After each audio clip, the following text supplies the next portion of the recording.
Master the future of process automation. n8n is an incredibly powerful open source platform that enables you to integrate APIs and orchestrate intelligent workflows without the usual coding headaches.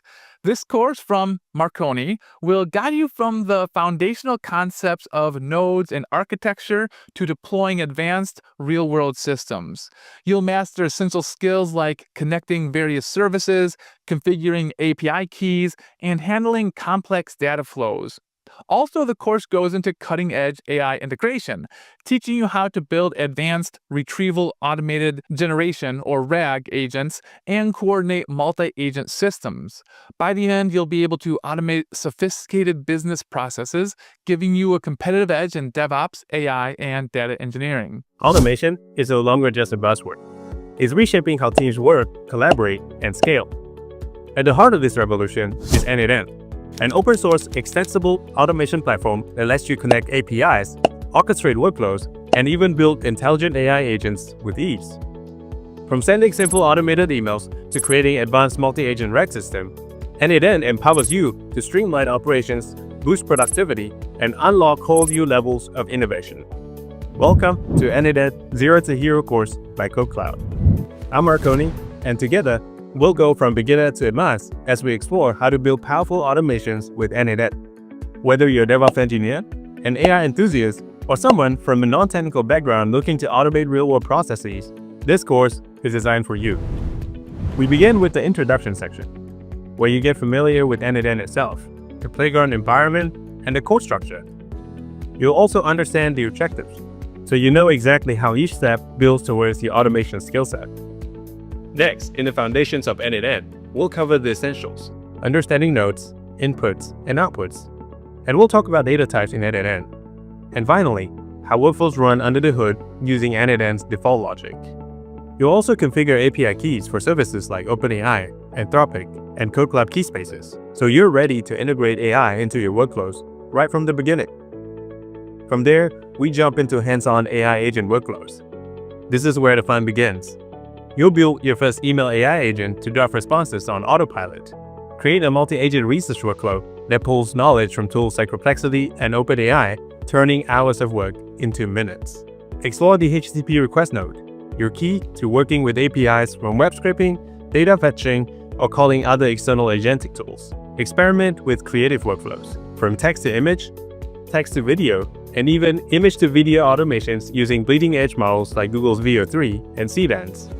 And yes, we'll even build a Slack workflow that lets AI reply to your coworkers and your managers on your behalf. So while you're sipping coffee, n8n is already answering questions for you, aka doing your job. In the optional setup section, we'll explore how we can self-host n8n with Docker and use Ollama as your local LLM, as well as hosting on AWS EC2 in our playground environments. This flexibility means you'll know how to run n8n in a way that matches your scale, budget, and preferences. Then we'll dive into RAG agents, retrieval augmented generation. You'll learn how vector databases like Pinecone gives workflows, memories, and context. Together, we'll build a customer-support RAG agent, the kind of workflow that real businesses use to provide intelligent, context-aware support. We'll also explore MCPs and see how they compare to traditional workflows, unlocking new possibilities for reusability and scalability. In the multi-workflow advanced build, we'll combine multiple agents into enterprise-style system, showcasing how sub-workflows let you manage complexity without chaos. Finally, we'll cover retries, error handling, best practices, and how to leverage the n8n workflow template marketplace to accelerate your builds. By the end of this course, you'll have learned how to build a practical, real-world automations like Slack AI agents, multi-agent research workflows, multimodal automations, customer support RAG agents, and advanced multi-workflow orchestration systems. And along the way, you'll engage with hands-on labs designed to reinforce learning by doing, so every concept becomes second nature. At CodeCloud, we believe in learning by building, and you'll be part of a vibrant community where you can share insights, ask questions, and grow together. So, ready to move from zero to hero with n8n? Let's dive in and unlock the full potential of workflow automation.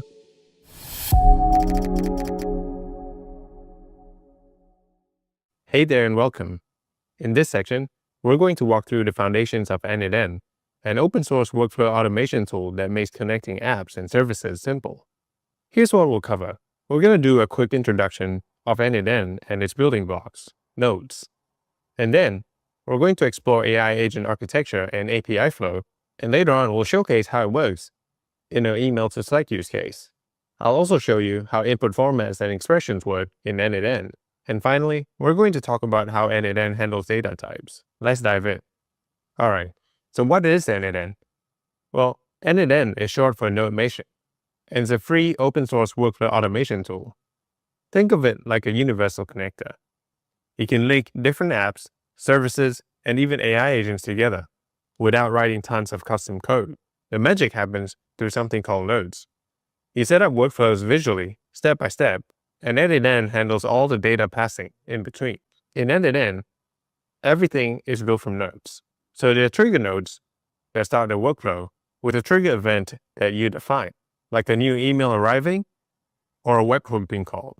And then there's the action nodes that do the work, like send an email, interact with an LLM, or call an API. By chaining these together, you can turn everyday manual tasks into smooth automated flows. Now let's look at AI agents inside n8n. Just like any other nodes, an AI agent within a workflow will be triggered by an event or a trigger node. And there are three important elements that make this node an AI agent, namely the LLM, which is the brain that powers the agent. And this could be OpenAI, Claude, or Llama, or any LLMs that you hook up to it. And of course, the way you connect them would be through an API access token. And then there's the context window memory, which gives the agent context of the workflow interaction, and the tool that you can use to complete tasks, like Gmail, web scrapers, or any tools that you connect to it. And of course, you connect that node to an output into either the next node or just as a chat response. Here's how it works. Your workflow grabs some user input, say a simple chat trigger. The agent thinks about that input, and based on what you've asked, whether it's sending an email or just having a quick chat, it decides if it needs to call tools like Gmail or any other tools that you hook into it through the APIs. Then it passes the output back to your workflow, so it's input going into the agent, deciding whether to use the tools or not, and then passing out the output. And that's how you get intelligence mixed into your automations. And here's how that looks inside n8n itself. A chat trigger kicks things off. An AI agent node hooked up to GPT does the thinking. A Gmail node can send messages. And an output node fires the result straight to Slack. It's the same logic, but now mapped visually into the workflow editor. Now by default, n8n run nodes sequentially. So it's trigger to the next node, to the next node, and the next node. If the nodes are connected in a line, everything runs in order until the workflow finishes, without skipping any nodes, which means if along the line one of the nodes fail, it will cause the workflow to error out. In this case, you'll see that there's a Tavily tool attached to the AI agent, and because it is only a tool hooked up to the agent, it is optional for the workflow to run this. And it depends on whether the AI agent decides that it is appropriate to call on this tool based on the instructions received. And in the middle, you'll see that there's an if conditional loop. And this just ensures that the workflow doesn't error out when it doesn't get the result in time from external APIs. But we'll get to the details of that in the next few sections. But workflows don't always go in a straight line. You can branch them out. So one input might trigger two parts. Maybe one branch posts to Slack, and the other goes to Gmail. In this case, each branch runs independently. It'll run the top one first, and then the second one sequentially, giving you two actions from the same trigger. AI agents need memory, and there are two main flavors. We have the context memory, which is a short-term memory inside the AI's prompt. It's great for chat history and to get the AI to stay in context. And it is a difference between a stateless and a stateful response from the AI agent. And we'll run some examples to show you the difference in practice later on. And then there's a vector database or documents rec memory, which is long-term searchable memory. Here, your documents get stored as embeddings, and the agent retrieves only what's relevant when answering. This is a knowledge source outside of LLM's training data. So simple memory is leveraged for context and continuity to make sure that the AI agent stays in context, and RAG is used for scale and accuracy. Every node in n8n has an input and an output. In the input panel, you see the payload data that the node is receiving from the previous node. So in this case, it is a chat message received from the user because the previous node was a chat trigger node. And the output is basically the response of the LLMs or the AI agent. And the data structure ranges from very simple with one variable or multivariable with different ranges of data types and additional informations. But it is worth noting that every node has an input and an output data, and the output data of this node will be the input payload of the next node. And that's how the logic strings the entire workflow together. So this makes it super easy to see what's flowing through your workflow. And data doesn't always look the same. So in n8n, there are three main types of data that you'll see in the input and output panel. So the first one is schema, which is a defined data structure. And the second one is a table format with rows and columns, handy for spreadsheets. And then, of course, there's that underlying JSON, which is the most common structured and flexible way to show the data. And sometimes you get other types, like binary, for files and images. It's worth noting that these are different representations of the same data.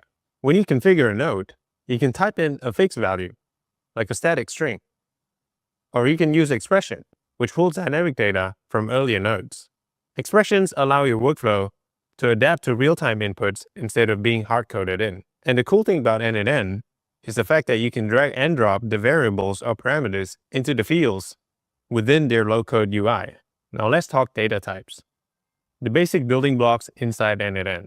So in n8n, there are mainly 5 different data types, which is strings, numbers, Boolean, arrays, and objects. So strings are like text, for example, hello world. Numbers, as it suggests, are values like 42, 3.14, or -100. Booleans are simply true or false statements, and arrays are essentially lists, like a list of numbers or a list of names. And objects are structured data, like what you see in the example, which contains the user credentials, including name and email. Objects can even nest, and you'll often access them with dot paths in expressions. And knowing the differences and mastering these makes everything else click. One of the coolest things about n8n is the community nodes. These are extra connectors built by users, extending n8n way beyond the official nodes. So if you don't see a built-in integration for your favorite tool, check the community first. Chances are, someone's already made it. Once you're in the workflow, the very first step that you want to do is to introduce a trigger node into the workflow. The trigger node, as its name suggests, is a node that's going to trigger your entire workflow when the event that is dependent on it is triggered. So let's go ahead and hit the plus button on the top right hand side here, and it will generate a list of options or possible trigger nodes that you can start your workflow with. Now, the most simplest one is the trigger manually node, which triggers every time you click on it. But in this case, what we're going to choose is an on-chat message trigger node. And once you click on a node, there usually are going to be some fields that you need to configure. But in this case, because it's a simple chat message received node, what happens is that a terminal will pop up here where you can actually interact with the chat node. In this case, I'm just going to type in hello to populate it with the relevant data. Now, a quick way for you to differentiate between a trigger node and a regular node is by the lightning icon here on the left that you see. Now let's open up a chat message receive trigger node to see how the data is populated within the node. As this is a trigger node, you only have an output data from the node and you do not have the input data. Now, if we covered in the previous sections, there are 3 types of representation of the same data that you'll be able to see within each node. In this case, the underlying data format is JSON, with 3 different information that's contained within the payload. Now, the first information is the session ID, which identifies the session of the chat. And then we have the action message, which in this case is send message, because we're sending message through the chat input. And there's the chat input content, which in this case was what I typed in, which is hello. Now, when you toggle over to the table section, what you'll see is the same data representation in a table format. As you can see, this session ID, the send message action, and to the chat input, which is hello. Now, if you toggle over to schema, you can see the same representation of the data in a schema format, which makes it easy for you to drag and drop to the next node when you need to. Now let's go back to the workflow. Once that first node has been set, the second node that you want to hit is the AI agent node. Now in this case, I'm going to click AI. I'm going to select AI agent. Now when you open up a node, the data from the output of the previous node automatically populates the input of the AI agent node. And this is true for any types of nodes when connected to the previous nodes. The output payload of the previous node is going to be the input of the current node. Now in this case, because the AI agent is already connected to the chat trigger, we can leave this as a connected chat trigger node. And in terms of the prompt or the user message, it is correctly identifying it as JSON.chat input, which is the content here, which is hello. And you can see that hello is represented here as the actual value of the variables. Now with every AI agent node, what you need to pay attention to are the three key elements that make this node an AI agent. So the first is, of course, the LLM. So LLMs, or the large language models, basically is the brain behind the AI agent node. Now in this case, there are a long list of options of LLMs that you can choose from, and each of these are good for specific use cases. In this case, we're going to choose an OpenAI chat model as the model that we want to hit. Now, I already have an OpenAI account set up here, but I'll show you how to connect your OpenAI account or your OpenAI API keys pretty easily. So in this case, just hit the drop-down and click on Create New Credential. And in this field, what you want to do is to populate it with the API key that you can either obtain from CodeCloud Keyspace or the OpenAI developer platform. We'll cover how you can get the OpenAI API key from CodeCloud Keyspace or the OpenAI developer platform in another section. In this case, you can also fill in your organizational ID, or it could be optional. Now, once you key in your API key, you can hit save. And once you've connected your OpenAI account, what you can do now is to pick from a list of GPT models that OpenAI has to offer. In this case, we're going to pick GPT-4o Mini because it's intelligent enough for most use cases. Now moving on, the second element that we want to attach to the AI agent node is a memory node. And what does memory mean for the AI agent? Well, this is basically the persistent memory that tells the AI agent or gives the AI agent the context that it requires from previous conversation. And I'm going to show you very quickly what happens when an AI agent has no memory versus when it does. Now in this case, we're going to type in, hello, my name is Mark. And when I type that in, the AI agent now accesses OpenAI LLM chat model to infer the information and respond to me by saying, hello, Mark, how can I assist you today? Okay. And in the next thread, what I'm going to ask is, what is my name? So since I've just told him that my name is Mark, it should be able to tell me what my name is. But as you can see in the output, and let me just move this up, it says, I'm sorry, but I don't have access to personal information about users unless you shared it with me in this conversation. How can I assist you today? So as you can see, it has no memory context of what I just said, which is my name is Mark, even though I just typed it in a minute ago. So now let's attach a memory bank. In this case, we're going to choose a simple memory. And as you might have noticed, there are various options of different types of memories that you can attach to the AI agent. But the simplest way to get started is to click on simple memory and choose that as the option. And there are a couple of fields that come with the simple memory as well. But in this case, because our connected trigger node is a chat trigger node, we can leave this as that. And the context window length basically means how many past interactions the model that the memory will retain. So in this case, we're going to keep it as 5, and then it will remember 5 different iterations or 5 previous iterations of the conversation that you have with the agent. So we're going to leave it as that. Now you might notice that now the AI agent node is showing a yellow highlight around it with a triangular icon.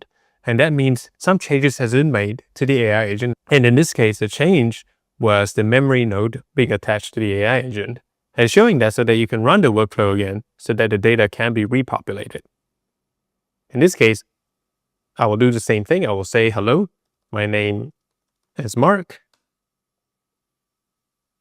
As you can see, it's doing the same operation, but this time it's actually dipping into the simple memory and now are able to store that information.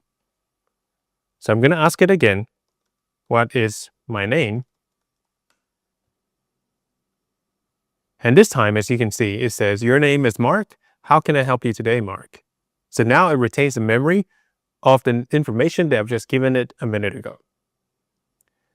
And you might notice the terminal in the middle here are basically the logs of what's going on within the node. So in this case, what happens was a chat message was received, the data was passed on to the AI agent, and the AI agent is zipping into the simple memory to check what my name is, or the information that was given earlier, and then using the OpenAI chat model to return the information.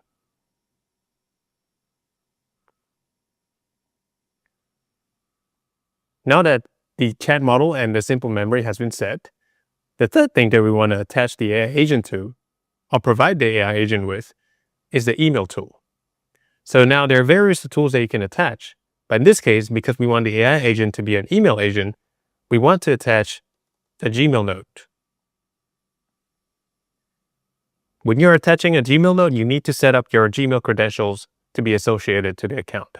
I already have my Gmail account set up here, but if you haven't set up your Gmail account before, it is pretty easy. The way you would do it is to create a new credential, and if you're using n8n Cloud, you would sign in with Google as an OAuth 2 recommended way. Or if you're using a self-hosting method, you might want to choose a service account and fill in the necessary information that's required to set up the Gmail account properly.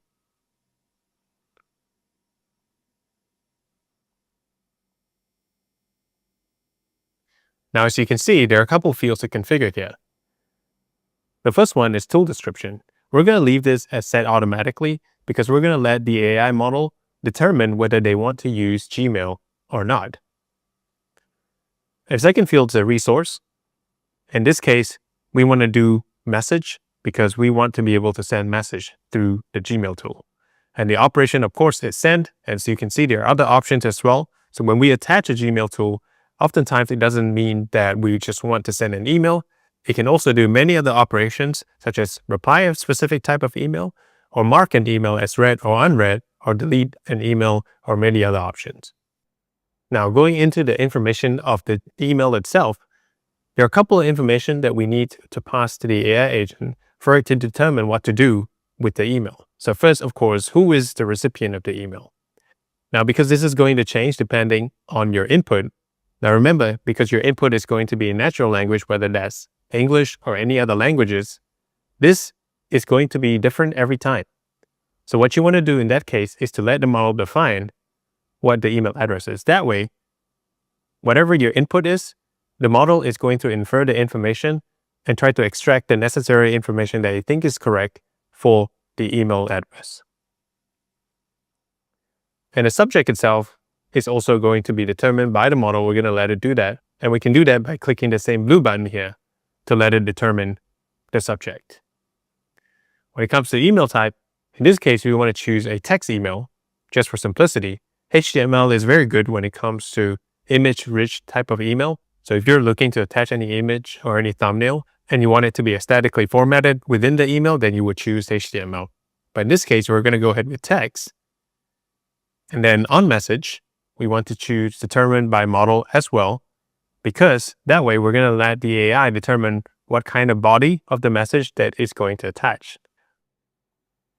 Okay, so now the three elements have been configured. We want to go back to the AI agent node to specify certain prompts. But before we do that, there are a couple of things that I think it's worth highlighting. As you probably have noticed, with every single field that comes within a particular node, there is a fix and expression toggle here. Now, I just want to highlight the difference between fix and expression. So because the AI agent node is connected to the chat trigger node, we've left this as connected to chat trigger node. But what you can do is actually to define what the input is. So when we click on define below, we specify exactly what kind of input that goes into the prompt or user message prompt. So in this case, I can drag and drop the chat input and it will fill it up as an expression. Now the difference between fixed and expression, a fixed format is basically a natural language format with which you can tell the AI agent a specific but permanent definition of what the user message is. So for example, if I were to put the user message as please send an email, this is going to be the input for every single run that I execute of this workflow. And that's not ideal because we want the AI agent to be able to get the information dynamically depending on my input. So in the first run, I might put what is my name instead of please send an email. So we want the prompt or the user message to change together with my prompt. So how do we do that? That's when we toggle into expression. And what happens is we can now drag the chat input variable, in this case, and simply drop them into the prompt user message. And what happens is, as you can see, it creates an expression, in this case a JavaScript expression, of the variables of the chat input. Meanwhile, the actual value of the variable is dictated here, which is what is my name, ? So as you can see, on each separate run of the workflow, it's going to populate the information based on my input instead of a prefix input if I were to choose a fixed format. I hope that explains the difference between fixed and expression well. And in this case, the next thing I want to do is to go to Options, and under Add option, I'll go to the drop-down and click on System Message.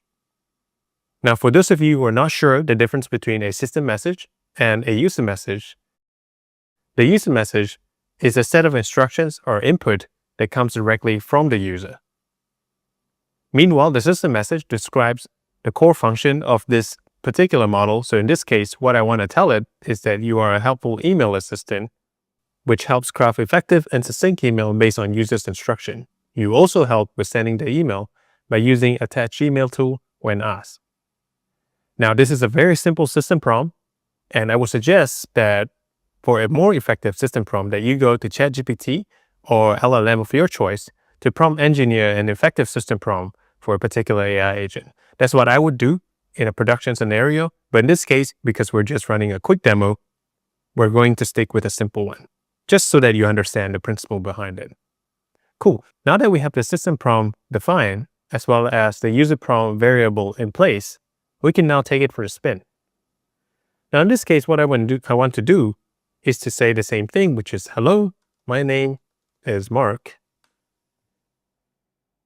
And as you can see, it's accessing both the OpenAI chat model and a simple memory to store the information, but it's not necessarily using the Gmail tool. And the reason for that is because I did not specifically ask the AI agent to send any email just yet. So as you can see from the response, hello again, Mark. What would you like to do today? Is the response, which is also the same response here. Now I would say, I would like to send an email to my boss at marconi@codecloud.com, which is not my real boss's email address. It's actually my email address because I don't want to necessarily send my boss a test email about the upcoming marketing meeting on 26th of August, 2025. So I'll hit that. As you can see, it's not necessarily using the Gmail tool straight away because it is intelligent enough to know that it needs a little bit more information. So it says, sure, what would you like the subject and the message of the email to be? So in this case, because I'm too lazy to come up with the subject and email, please come up with it yourself. Okay, so I'm going to say that. And it gives you a draft of the email. So in this case, it's the subject, upcoming marketing meeting on August 26, 2025. Dear boss's name, I hope this message finds you well. I wanted to remind you about the upcoming marketing meeting scheduled for 26th of August 2025. Let me just blow this up. We will be discussing our strategies and plans for the upcoming quarter. Please let me know if there are any specific topics you would like to address during the meeting. Looking forward to your input, Mark. And I would like to make changes because it says, as you've noticed, my boss's name. So let's say my boss's name is Moonshot. Okay, so now it registers that and gives me a new draft. Dear Moonshot, I hope this message finds you well. About the upcoming marketing meeting, da-da-da. And then it says, shall I go ahead and send this email to moonshot@marconi@codecloud.com? Again, this is not his email. This is my email because I don't actually want this to be the email that's sent to him. So I would say, yes, please go ahead and send it. So once I've confirmed that, what happens is, as you can see, the AI agent is now accessing the Gmail tool to send the email to actually, in this case, my own email. So let's take a look what it looks like in my inbox. Now, this is an email that's been sent to me. As you can see, because the Gmail account over here is connected to my email or my Gmail, which is marconi@codecloud.com, it is essentially sending from marconi@codecloud.com to me. And it says in the content, of course, Dear Moonshot, I hope this message finds you well. I wanted to remind you of the upcoming marketing meeting scheduled for 26th of August, 2025.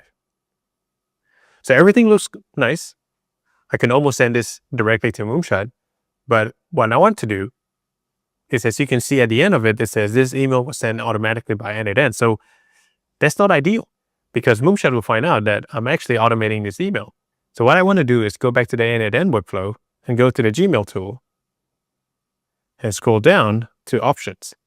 Under add options, I'm going to click on the drop down and click on append n8n attribution.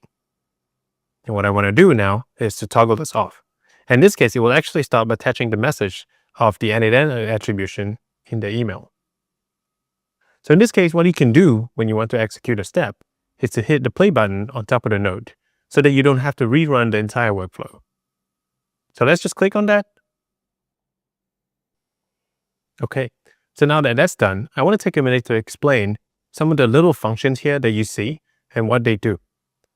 The first one is the play button, which is the execute step button.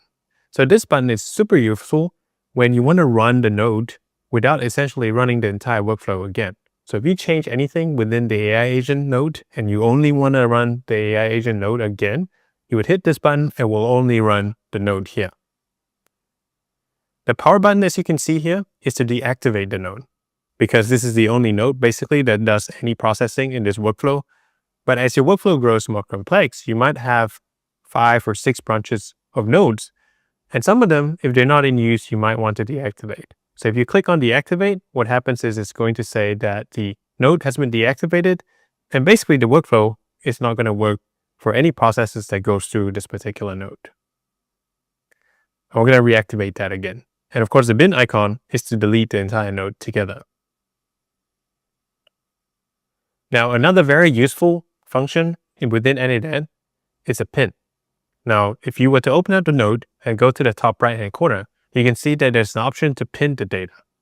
Now, this is super useful because now you don't have to key in or populate this particular node with new data all the time. And this is extremely valuable when you're running a workflow that uses API tokens or might cost you for every run of the workflow. So to avoid running the workflow again and again and using or activating the API token, what you can do instead is to pin the data to the node so that every single demo run or every single trial run is using the data that's already been populated. So once I pin this data, every single run of the chat input is only going to say yes until I push it to production. Now, once you've done all this doesn't mean that the workflow has been pushed to production. So the way you would push to production is to toggle the activate workflow option right at the top here. And when you do that, it's going to give you a warning message to say you can now make calls to your production chat URL. Okay, so I click on got it, and there you go. Your workflow is now in production. You do not have to click on execute workflow to run the workflow. And every single message that it receives is going to run the way you set up the workflow. So just to try that out, I'm going to use hello.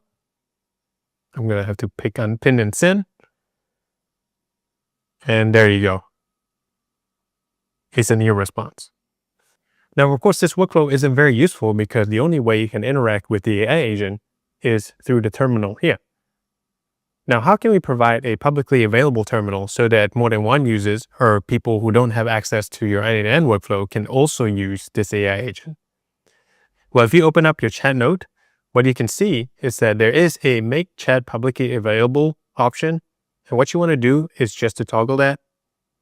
In this case, it's going to give you a URL that you can copy and open up. And you might have to wait for a couple seconds for it to stand up. But once you do, this is a page that is publicly available as long as you pick the option to make the chat publicly available. And you can access the AI agent as any user would. Cool. And as you can see, there are a couple options here that you can configure if you want to include an authentication or if you want to have an initial message that is crafted or customized to your needs. But in this case, we're going to keep it simple because in this section, we just want to run through the principles of how to create your first AI agent workflow on n8n. And I hope that has been helpful. And just before we go, you might notice that there are 3 options to choose from here, which is the editor version, where we have been actually building the n8n workflow on, which obviously, as the name suggests, where you edit all the nodes and configure all the nodes in the workflow, but also the executions button, where you can check out the logs of the executions. As you can see, it gives you the date, the time, and the type of execution. The one with the beacon icons are test executions, are basically the workflow runs that we did when it was in demo mode. And once I push it to production, it is an actual execution to the workflow in production. And one of the things you can do once your workflow is in production is also to copy the data that's been populated during the execution for troubleshooting purposes. So if you click on copy to editor, what happens is your editor will now show the information that is derived during the execution of that production workflow. So remember in the chat, we said hello. And here it is, the chat input content is hello. And similarly, the AI agent response is hello, how can I assist you today? Which is the response that we got from the live chat. Now, this is a very useful option because it just makes your troubleshooting as well as your iteration a lot easier as you build or modify workflow in production. So I hope you were able to follow through on the demo of how to build your first AI agent workflow on n8n. In the next section, we're going to give you a lab where you build the exact same AI agent within that particular lab and see for yourself if you're able to create an AI agent that crafts email and sends it on your behalf. This course comes with free labs that can be accessed right in your browser, so you don't need to set anything up yourselves or use your credit cards. The labs are challenge-based, meaning we give you a challenge and ask you to solve it. Use the link in the description below to sign up for free labs on CodeCloud. I'll now walk you through your first lab. In the upcoming labs, you're going to experience hands-on building AI agents on n8n environments. And in doing so, you're going to need an API access to the LLMs of your choice.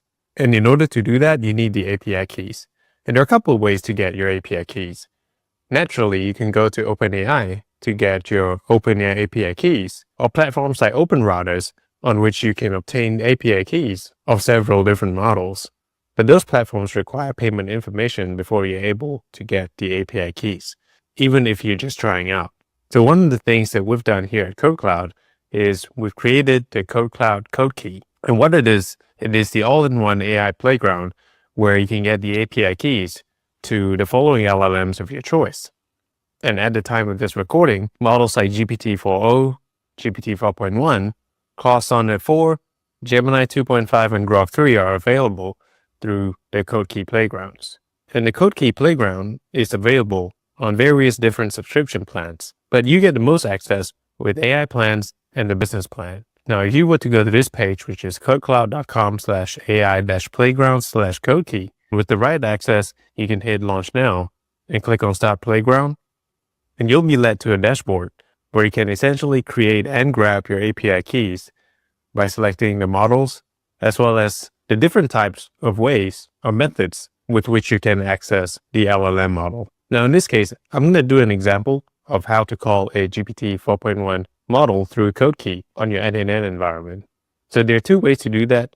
The most straightforward way is to go to your n8n workflow. I'm going to start the trigger node with a chat trigger because I want to be able to communicate with the AI agent, and I'm going to just populate the node with something like hello. And we're going to introduce the second node, which is the OpenAI node. In this case, we're going to choose a message and model node. And what we want to do here is to create a new credential, and we call this code key demo, for example. And what you want to do under the base URL, replace this base URL with the base URL that you can obtain from the code key page. Copy that, go back to the workflow, and paste the base URL in. And of course, for the API key, we're going to take the API key here, and we're just going to paste it in, and we're going to hit save. And you'll see that sometimes, depending on the version of the n8n cloud that you're in, this rate bar might pop up. Don't worry too much about it, because I'm going to show you how you can keep using it, even if the rate bar shows up. And this is just simply because the UI itself is not designed for users to punch in their base URL themselves like that. And sometimes that causes some form of incompatibility, which causes the rate bar to show up.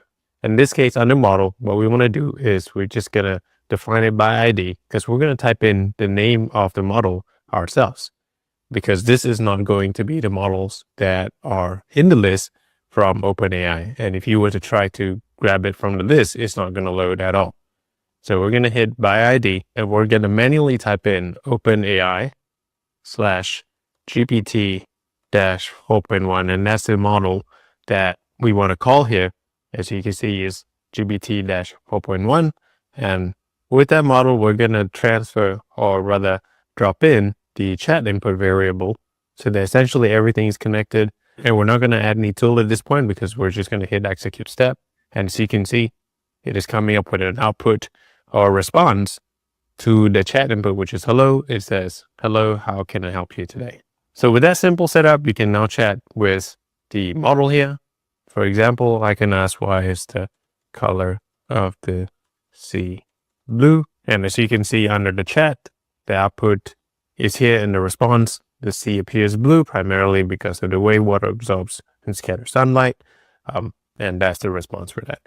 Now, that's one way to gain access to a LLM model through code key. The other way to do that is to call a HTTP node.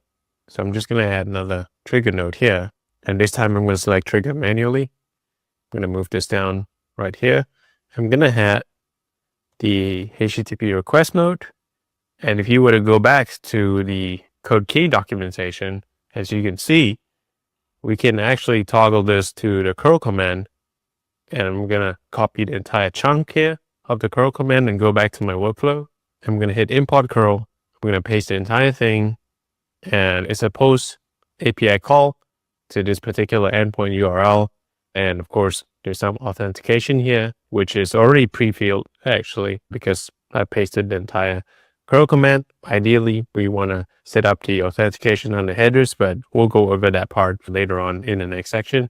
But in this case, without doing too much, what I want to do is I want to just hit execute step, and there we go. So on the JSON body, you can see that there is a pre-configured content, which is in a single sentence. Why should someone choose CodeCloud over other platforms to learn DevOps? That is the user prompt that has been pre-populated there. So you can essentially replace this with some other variables that you receive from the input. Like for example, if it's a chat trigger that's connected, you can drag those chat trigger as the user input and drop it in here to replace this whole line. But here, I just want to show you that it is responding to the user prompt as someone should choose CodeCloud over other platforms to learn DevOps, because it offers highly interactive, hands-on labs and real-world scenario-based exercises that accelerate practical skills development far beyond traditional video-based courses. So cool. These are the two ways that you can gain access to the LLM API keys via code key. And as I've shown earlier, you can choose from these various models right now.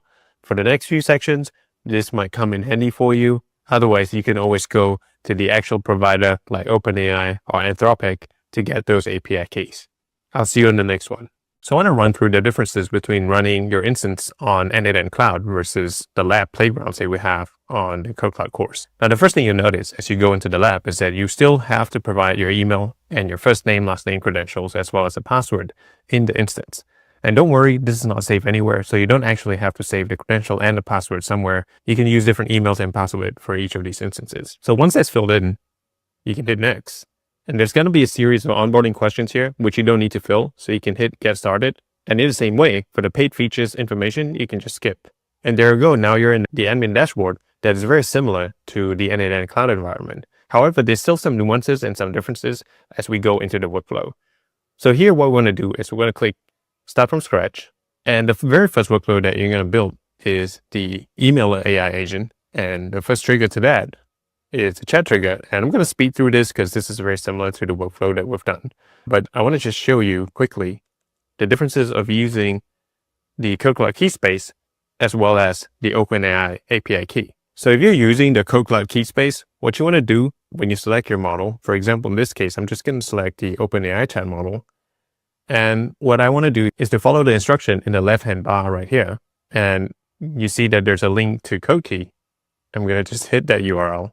I'm going to hit launch now.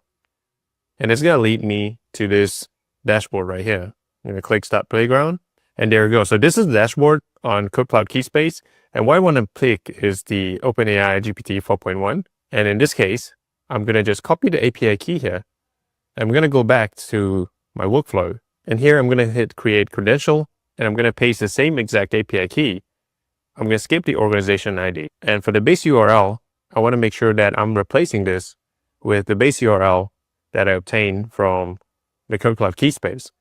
Go back to my lab and paste the base URL right here. Okay, so I'm going to hit save right now. As you can see, it says connection tested successfully. However, there's a couple of things I want to point out here. Because if you pick from lists, as you can see, the list doesn't really match the known models of GPT. This is because it's not really working based on the UI that's been built. So if you try to run it based on the chat ID or chat model that we've selected, I'm just going to run a hello message here. It's going to go to the AI agent, but it's going to error out. So what you need to do is go into the chat model, and instead of picking from lists, you want to go by ID. And as suggested from the instruction on the left-hand bar here, you want to copy the OpenAI /GPT-4.1. Just copy that and paste it whole, word for word. And let's do a test run again. And this time, it should actually be able to access the appropriate model. So that's if you're using the Code Cloud Keyspace API keys. Now, what I want to point out is the difference between this and using the OpenAI API key is that it's much more straightforward when you use OpenAI API keys. So to show you the difference, what I'm going to do here is I'm going to create another new credential, and I'm going to call it OpenAI account 2. This time, I'm going to head over to platform.openai.com. And what I want to do is head over to API key section. I'm going to create a new secret key in, and then email integration. I'm going to hit create secret key, and I'm going to copy the API key and head back to my lab. I'm going to paste the API key and leave the base URL as is, and I'm going to hit save. So there we go. So connections tested successfully. And the difference is instead of by ID, I can now just pick from the list, and it should load up the correct list of models that I might possibly want to use. So for example, if I choose GPT 4.1, it's just going to be that. And we're going to run this node again. And as you can see, it's calling the correct model right here. Okay. So the next thing I want to point out is when you add your Gmail node on the next workflow, or Google tool for that matter, the difference between doing that in our labs versus n8n Cloud is that on n8n Cloud, you often see when you create a new credential with Gmail that you can actually have a button which you can sign in directly using your Google account if your browser happens to be a Google Chrome browser. However, with the labs, what you need to do when you create a new credential is you actually need to connect it with the OAuth method. So what you want to do is you want to head over to console.cloud.google.com. And the first thing you want to do is create a new project. And for the new project, I'm going to name it n8n email app. All right. So I'm going to leave this as no organization. I'm going to hit create. And it's going to take a couple seconds to create the project. And once that's done, I'm going to select the project. And as you can see, it says n8n email app project. And the very first thing I want to activate is I want to go to Gmail API. So what I'm doing right now is I'm creating a project because that's how Google recognizes each of these OAuth access that we're giving it. But the way the security works is you need to enable the particular tool that you want to use within the project. So in this case, I want to use Gmail. So I want to make sure I enable the Gmail API. All right. Once that's enabled, I want to head over to OAuth consent screen. And right now there's no OAuth consent that's set up. So I'm going to just hit get started. And in this case, I'm going to have to call it an app name as well. So I'm just going to say it is n8n email app.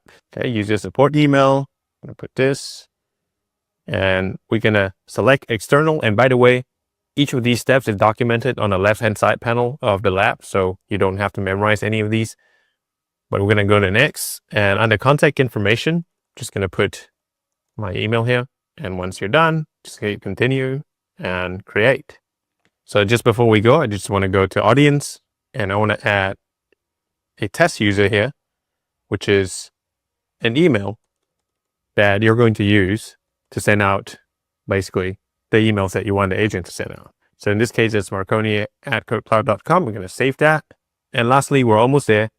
We're going to go to API and services again. And this time we're going to go to credentials.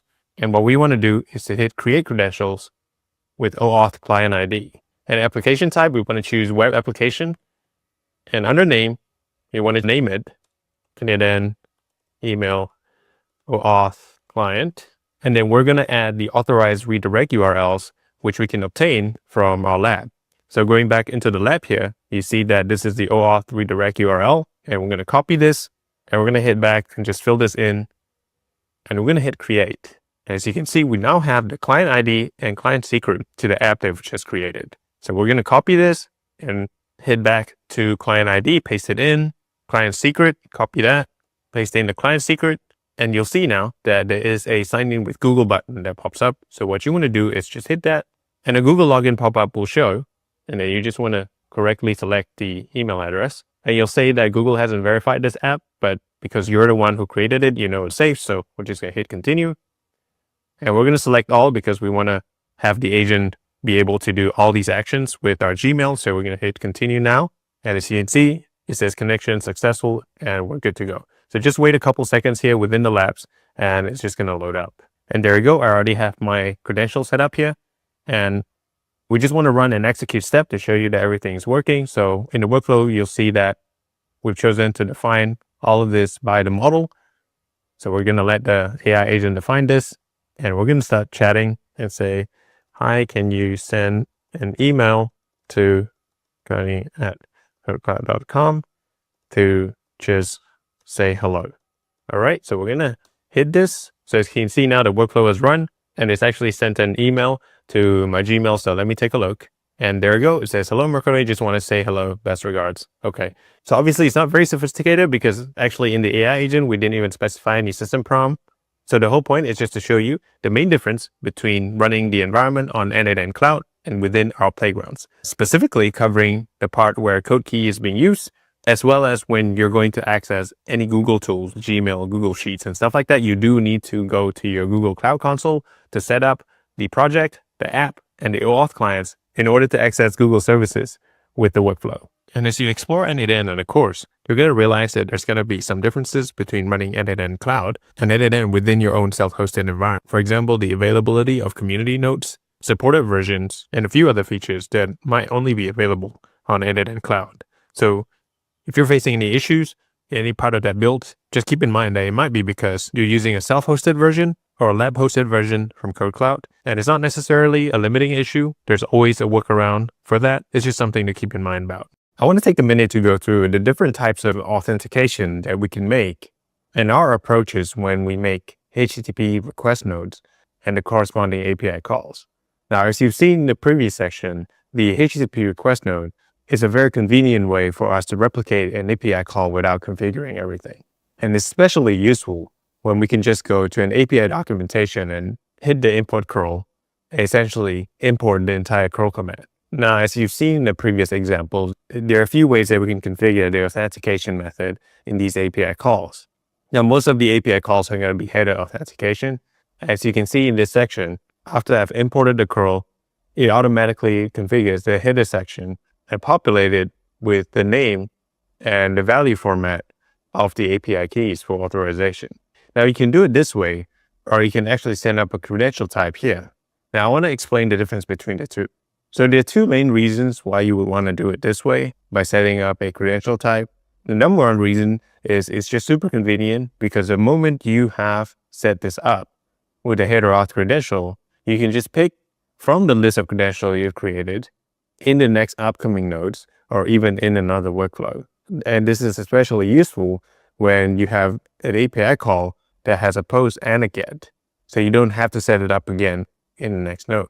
Now, the second reason why you want to do it this way is for security reasons, because setting up credential type allows you to approach the authentication without hard-coding the API key into the parameters. And this is just a better practice to ensure security, especially when you're sharing the workflow on a project with multiple team members and individuals. And all your credentials is going to be stored under Credential tab. You can have an overview of the list of credentials that you've set up. And of course, you can delete it or you can reconfigure it from this page. Now, that's it about authentication. I'll see you in the next section. So in this section, we're going to run through how to set up your Google Cloud Console and connect it to your n8n. That way, you're going to be able to start using the Google nodes such as Google Drive, Gmail, Google Sheet, Google Docs, and a variety of others without setting it up over and over again. So the node that we're going to start with here is the Google Drive node. And the reason why we're choosing this is because the way to connect it is going to be similar across all nodes. In fact, once you've connected it once, everything else will just be a simple matter of enabling APIs through your Google Cloud Console. So in this case, under credential, what I want to do is to create a new credential. And in order to get your client ID and client secret, where you want to go is to go to console.cloud.google.com. And depending on whether you've worked with Google Cloud before, and by the way, if you have and you already know how to get connected with n8n, then feel free to skip over to the next section. But your page might look slightly different from what I'm seeing right now. But in any case, where you want to go is on the top left-hand corner. You want to pick the project here. And again, as you can see, I already have one set up, but I'm going to set up another one. Click on New Project. And I'm going to call it n8n Demo KK. And under location, I'm going to pick no organization here, and I'm going to hit create. And there you go, it's creating a n8n Demo KK project. I'm going to click on select project, and I'm going to pull up the left-hand sidebar here. Where I want to go is under APIs and services. I want to go to the OAuth content screen. And nothing's set up yet, so I'm going to hit get started. So app information, n8n Demo KK. I'm going to call it the same name for the app. Click that as the email. And for the audience, you have the choice of internal and external, depending on whether you have your Google Workspace set up. Internal is only available if you have a Google Workspace. But in this case, I'm going to hit external. And contact information, I'm going to use the same email here. Hit next, check on that, and hit continue. And we can go on create. All right, so the next step, I want to hit the create OAuth client. And what essentially we're doing here is that we're creating a project, even though it's not a real project. Google just likes to use this as a structure to identify and keep track of the OAuth clients that people create. So essentially, what we want to do here is we want to pick application type, web application, and in the name, we're going to choose n8n Demo KK again, and we're going to leave this as is, and we're going to add an authorized redirect URLs here. And where we're going to get this URL is from our workflow, or rather our credential here, and click on copy and go back to our Google console, paste that and hit create. So now we have the client ID. We're going to copy that. We're going to go back to our workflow here. So client ID, we're going to paste that in, go back to our console here. And what we want to do is to add a client secret. We're just going to copy that, go back to our workflow and paste the client secret in. So just before we hit sign in with Google here, which will activate the connection, we're going to head back to our Google Cloud Console and go to branding and scroll down to authorized domains. So in this case, what we want to do, we want to add an authorized domain, which is n8n.cloud. We're going to hit save. And the other thing we're going to do is to type in Drive in the search bar and hit Google Drive API because we want to enable this API here. And of course, we're going to have to enable Gmail API as well as Sheet and Docs as well. But in this case, we're going to just enable the Drive and we're going to try it out. And once you've enabled the Drive API, the last thing you want to do is head over to Audience and essentially publish the app. All right, we're going to confirm that and head back to our workflow here and hit sign in with Google. And you're going to be redirected to a Google sign-in page, and you're going to have to click your email. And it's going to say Google hasn't verified this app, but it's okay because it's you who's launching this. And once you've done that, there's going to be a couple permissions that you need to grant on the credentials. So we're going to select all of these, and we're going to hit continue. And there you go, connection successful. So we're going to head back to our workflow here. As you can see, account is connected. Then once you've connected your account, you'll be able to see the list of folders that you have on your drive. In this case, there's only one folder in my drive, which is KK test folder. So I'm going to hit that. And essentially, we can watch for file created, for example, right? So anytime a file is uploaded, it's going to trigger this. So we're going to hit fetch test event. I didn't upload any file, so it says no data with the current filter. So this is the folder right here. I'm going to open that up. I'm going to upload a dummy file, which is an SOP file. And there you go. So we're going to go back to workflow here and rerun the test again. And as you can see, now it's fetching the data of the file that has been uploaded. So cool. For the other nodes, such as Google Sheet, Google Docs, what you need to do is just to go back to your Google Cloud Console and essentially enable your APIs by typing in the Google Notes or the Google tools that you want to use. For example, in this case, Google Sheets API, you want to enable that. And you can go back and connect that on your n8n and you're good to go. All right, I'll see you in the next section. In this section, we're going to build a simple workflow of an AI research agent that goes out to the internet and search for the latest AI news and send it across to you via email. And at the same time, log those particular headlines so that the next day, the workflow is going to check against the logs so that it doesn't repeat the same headlines. Now, this is a workflow that's going to be super useful in this day and age when AI news pops up every other day. So this is what the entire workflow will look like. We start off with a scheduled trigger node, which is preset to a certain time of each day, let's say 9 a.m. And then this goes to a Perplexity search. So as you know, Perplexity is one of the leading search AI agents out there, and we're going to use that to search the latest news or headlines that is pertaining to AI development. And then we're going to kick the output to a checking agent. And what this does is it dips into the Google Sheet, which logs all the previous headlines of the news to make sure that it doesn't repeat the same headlines. And after that, it's going to send a summary of this AI news and send it out to the intended recipient via Gmail. And the final step is going to log those headlines to make sure that the AI agent stays up to date with those logs. Now let's build it together. The first thing you want to do is introduce the trigger node, which in this case is a scheduled trigger node to kickstart the entire workflow. With the scheduled trigger node, you can choose what the trigger intervals that you want. In this case, it could be days, hours, minutes, or seconds, or even longer than that. As we want this workflow to kickstart every single day, we want to choose days. And the days in between triggers, we want to keep that as 1 because we want it to send out at every single day. The trigger hour is something that we can choose based on preference. And in this case, we're going to choose 9 a.m. because we like the news to be delivered to us in the morning. And we're going to keep the trigger at minute 0. And we're going to hit execute step just to populate the data. And there you go. We've set our first trigger node. Now the second node that we want to introduce here is a Perplexity node. And usually when it comes to using third-party tools, what you typically do is go to the API documentation of the third-party tools and make a HTTP request towards those API endpoints. However, in this case, Perplexity has a native node that lives within n8n, which you can choose from and is easy to use. In this case, I'm going to choose Message and Model node from Perplexity. And I already have my Perplexity account credentials set up, but I'm just going to walk you through very quickly how you can easily do that. So in this case, you're going to pick the drop down and click on Create New Credential. And as you can see, it's as simple as keying in the API key from Perplexity.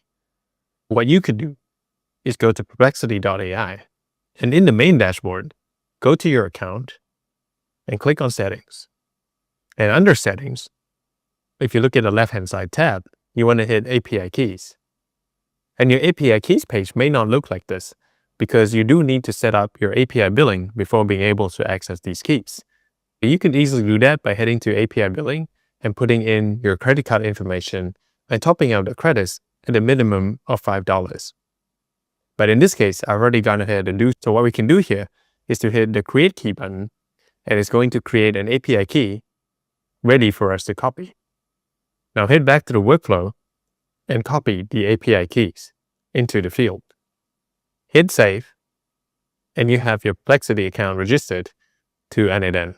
And there you go. It says connection tested successfully, and your Perplexity account is connected to your n8n. And you only need to set up the credentials one time. Afterwards, you can simply pick from the account credentials that you've set up. After you've connected your account, or your API keys in this case, what you can do is to choose the operation that you want Perplexity to carry out. In this case, it's a message model. And the model that we want to work with is the Sonar Pro in this case. And there are other models that you can choose from, such as the Sonar Deep Research or Sonar Reasoning Pro. And each of these are dependent on the use case that you want to achieve.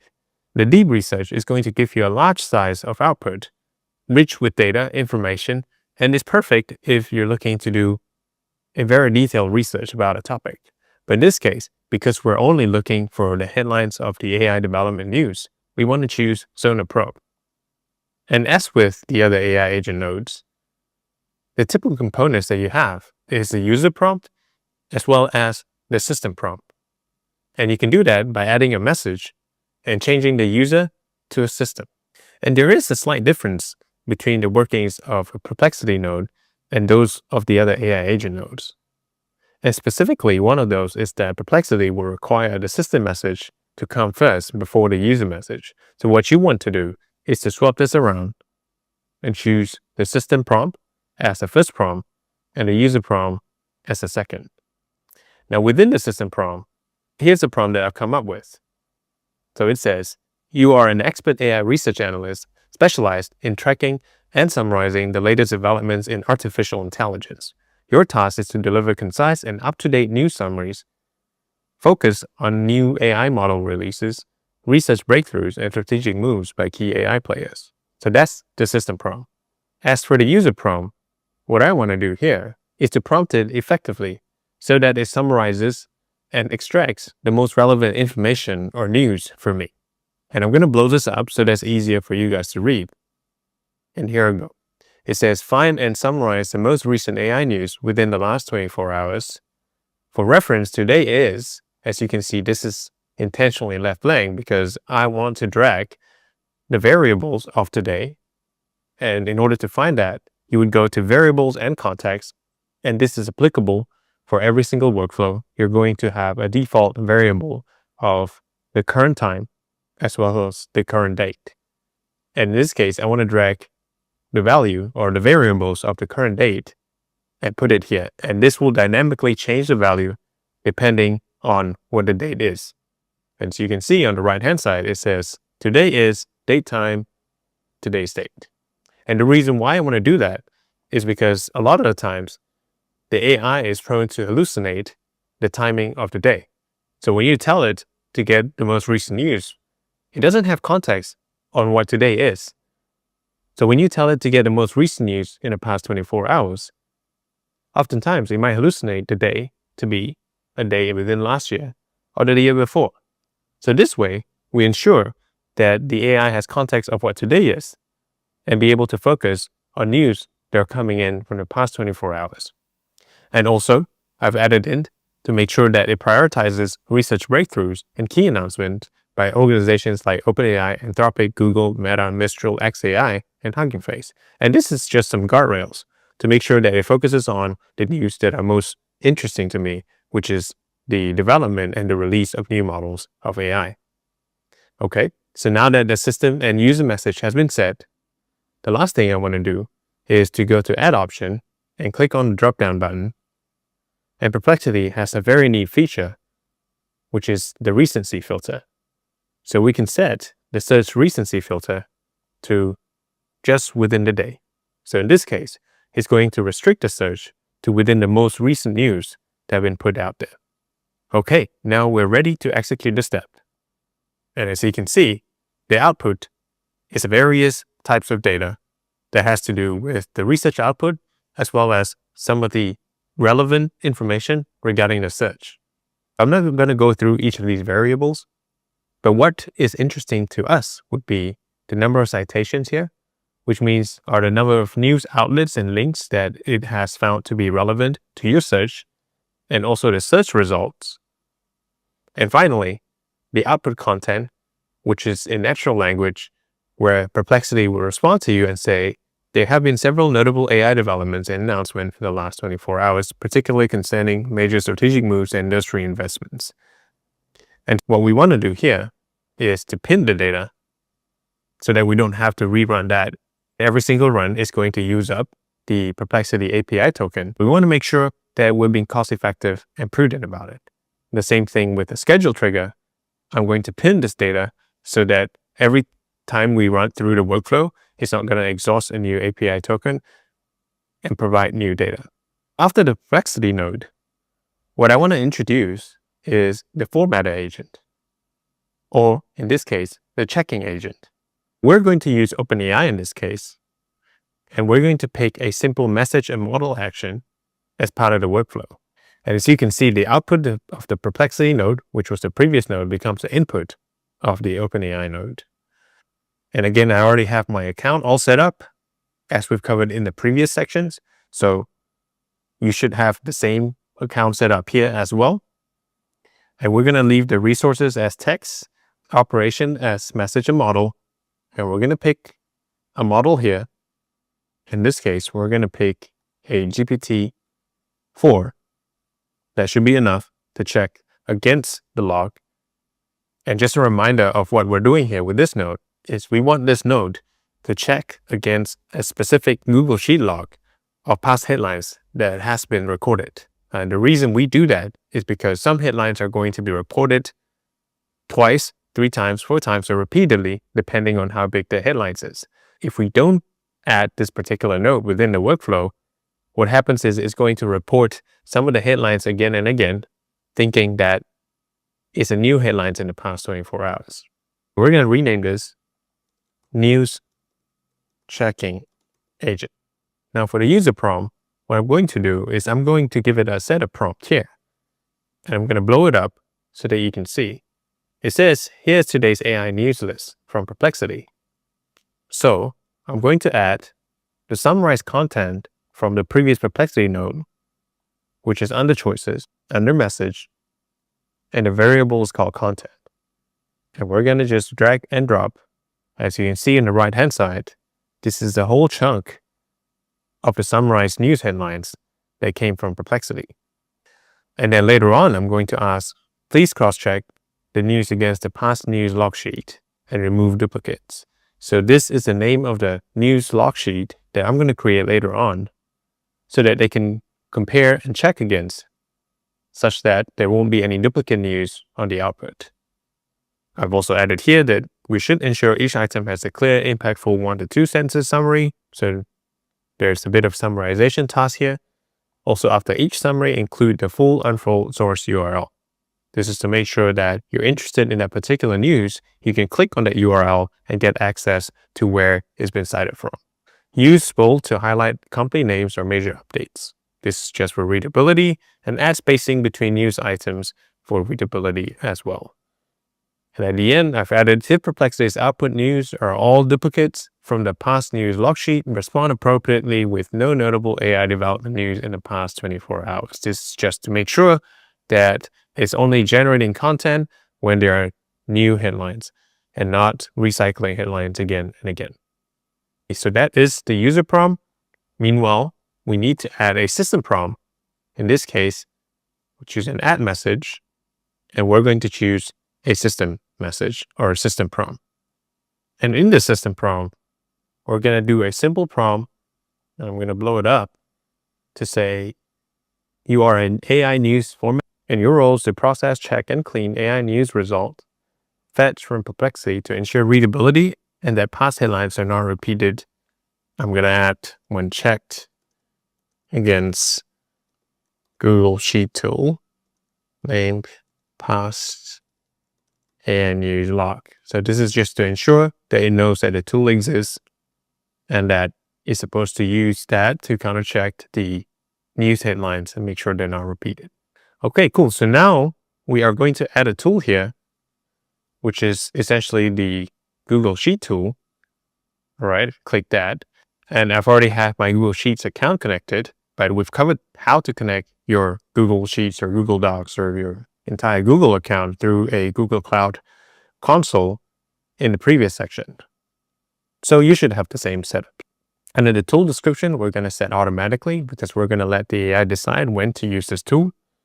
At the same time, we're going to have to determine some of the configuration here.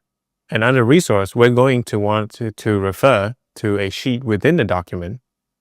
And the operation is to get rows because we're not trying to create new sheets. We're not trying to update the sheets. We're simply trying to check against the sheets if the headlines are repeated. So we're going to use get rows. Now we need to fetch a document, but just before we do that, we need to create the actual sheet where all the information of the past headlines are going to be logged.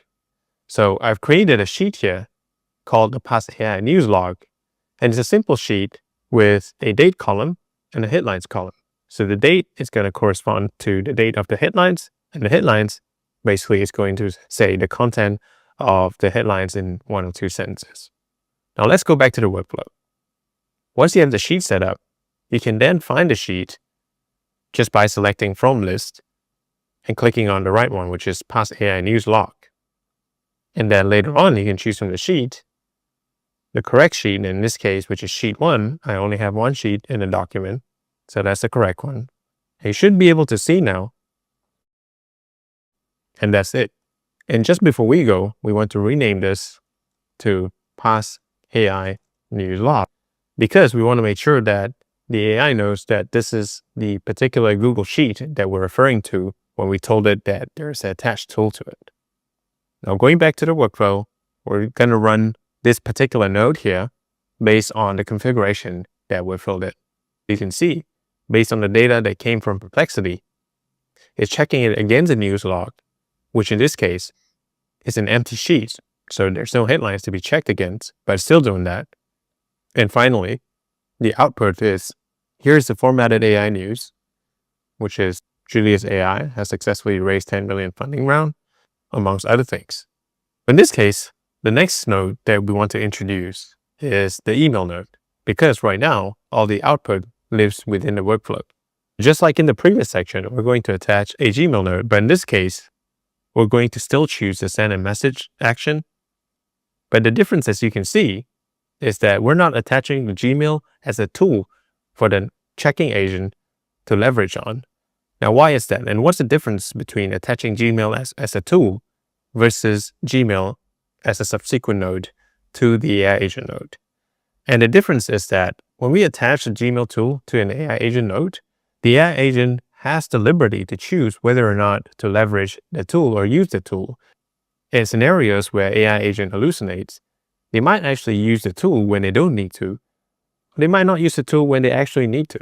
Having the Gmail node as a node that is chained up to the workflow like this ensures that n8n runs through the node regardless of what the AI agent thinks.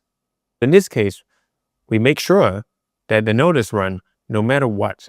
And this is extremely useful when we're sure that each time of the day, we want to receive an AI news output into our Gmail. Because the node has to be run every time the workflow is run, it is just best practice to chain it up as part of the workflow instead of connecting it to the AI agent as part of the tools that it may or may not use. Now let's go back to the Gmail node, and you can see that in terms of configuration, there's some slight differences between a Gmail node that is chained up to the workflow versus a Gmail tool that is attached to the AI agent. You now don't have the option to let the AI choose to define the recipient, the subject, and the message. You actually have to hard code it into the node. And I use the word hardcode, but actually you're simply dragging the variable and dropping it into the field. The fields appear to be the same as when you have a Gmail node attached to your AI agent. So we're going to leave it as that. But here's where it gets a little different. So the recipient that you want the output of the Gmail to be sent to should be consistent, because you want this to be a daily operation sent to the same set of email addresses. So in this case, I'm going to put my email, and on the subject, I'm going to put daily AI news digest. And this doesn't need to change because I know what it is. And email type, because it's all going to be text, I'm going to choose text. And the message is actually from the content here. And as you can see, the content itself, it says, here is formatted AI news. So this is not ideal in the way that I want to receive the summary. So we can actually prompt this a little bit better. So once we're done with this, let's go back to the news checking agent. And under the user prompt, and we blow it up, let's add an output format rule. Output in text only, and start the daily news summary with, here is today's AI development news. Today is, and I'm going to just drag the today variable and drop it here. So I wanted to start this way so that it makes sense every time I open up the email. It's going to say, here's today's AI development news. Today is that particular day, so I know that I'm getting the latest news from the headlines. Okay, now that's done. As you can see, when I make any changes, it's going to turn the node yellow. So we're going to run it one time. And let's see what the output now is. Here's today AI development news. Today is 29th of July, 2025. And then the news. So, okay, that's the format that I want it to be. I'm going to open that up again and pin it so that I don't have to rerun it every time. And within the Gmail, this is the content that I want to drag into the message field. So that's good. And remember, in the previous sections, we know that it's going to automatically come with an n8n attribution within the email. So what we want to do is just click add option and then toggle off the append n8n attribution. And then we're going to try to execute step. As you can see, there has been some actions and an email has been sent. So let's go to our email inbox and see what we've received. So this is the email that I've received, and it says, here's today's AI development news. Today is the date. Of course, this formatting is not ideal. You can go into the prompt engineering again and try to format it in a more readable way. But essentially, in terms of formatting, it's much easier to read now. And of course, these are the news, the headlines. And if you push it to production, you're going to be receiving these emails day in, day out, and keeping yourself updated with the latest AI development news. Going back to the workflow, because we're not quite done yet, even though we're now receiving the daily news update, and I'm going to pin this as well, is that, remember the AI news log that we've introduced here? We want to make sure that whatever news that have been researched in the past 24 hours has been logged into the sheet. That way, the very next day, the AI agent or the news checking agent can then check the log and make sure that the headlines are not repeated again. And the agent will always be checking against past news to make sure that it's not repeated. So in this case, what we want to do is we want to introduce a Google Sheet node. Click on Google Sheet. As you can see, there are a couple actions that we can do with Google Sheet. And what we want to do here is to choose an append row in Sheet. And the reason why we choose append row in Sheet is because we want to add new information on an existing sheet. So we've got the Google Sheets account connected already, as usual, as what we've covered in the past section. And under resource, we want to access the sheet within the document. And the operation we want to do is to append rows or append new information. Now under document, what we want to choose is the past AI news. So just type in the title and you can choose that. The alternative is actually, you can link it by typing in or copy and pasting in the URL or the ID of the document. And once you've typed that in, you can then choose the list of sheet. And again, we have only one sheet, so the sheet 1. And once you've done that, you'll be able to see the columns that now exist within that particular sheet. And within the sheet that we've created, right now it's completely blank because there are no headlines that have been logged in. We have two columns, which is date and headlines. And if you go back to the workflow, there's the date column and there's the headlines column. So now what we do is we want to populate this particular rows under these particular columns with a specific data. So in this case, we want to choose under variables and context, the today variable, and drag that and drop it under date. So that way, it's going to always populate the date column with the value of today's date. And under headlines, what we want to do is we want to choose under the news checking agent, the output of the content. And now, as you can see, when you drag variables from other nodes, you don't necessarily always have to drag it from the previous or the immediate previous nodes. You can drag it from nodes that were from previous instances in the chain. So in this case, I'm going to drag the content variable from the news checking agent and just drop it into the headlines. Now with that done, I'm going to try the execute step to see what it does. And as you can see, it's telling you that it's added the date component, or rather today's date, into the date column and headlines into the headlines column. And of course, the way the logic works is it's going to pick the topmost row that is unpopulated within the sheet. So it's always going to pick the next available rows as you go. So now that that's done, we've ensured that there is some form of loop in terms of the way the workflow checks for new headlines. And now with the workflow, we've created a form of a loop where the Perplexity agent every day would go out and search for the latest information on AI development. And the news checking agent checks against past logs of the headlines to make sure that the information is not repeated before sending it into your Gmail. All of that gets stored within a Google Sheet every day. And then the next day, the same operation is going to happen again. The research agent is going to go out into the internet and check the most recent and relevant news for you. And then we also have the agent checking that against the Google Sheet together with the news that were logged in the previous days before sending it out into your Gmail. So that way, you can be sure that the headlines that you receive every day are really the most relevant and the most recent news that you can get. There are many other options of tools that you can use along this workflow. Perplexity is just one of the options, even though, in my opinion, it's one of the most advanced out there when it comes to search. OpenAI can be replaced with any other LLMs as well.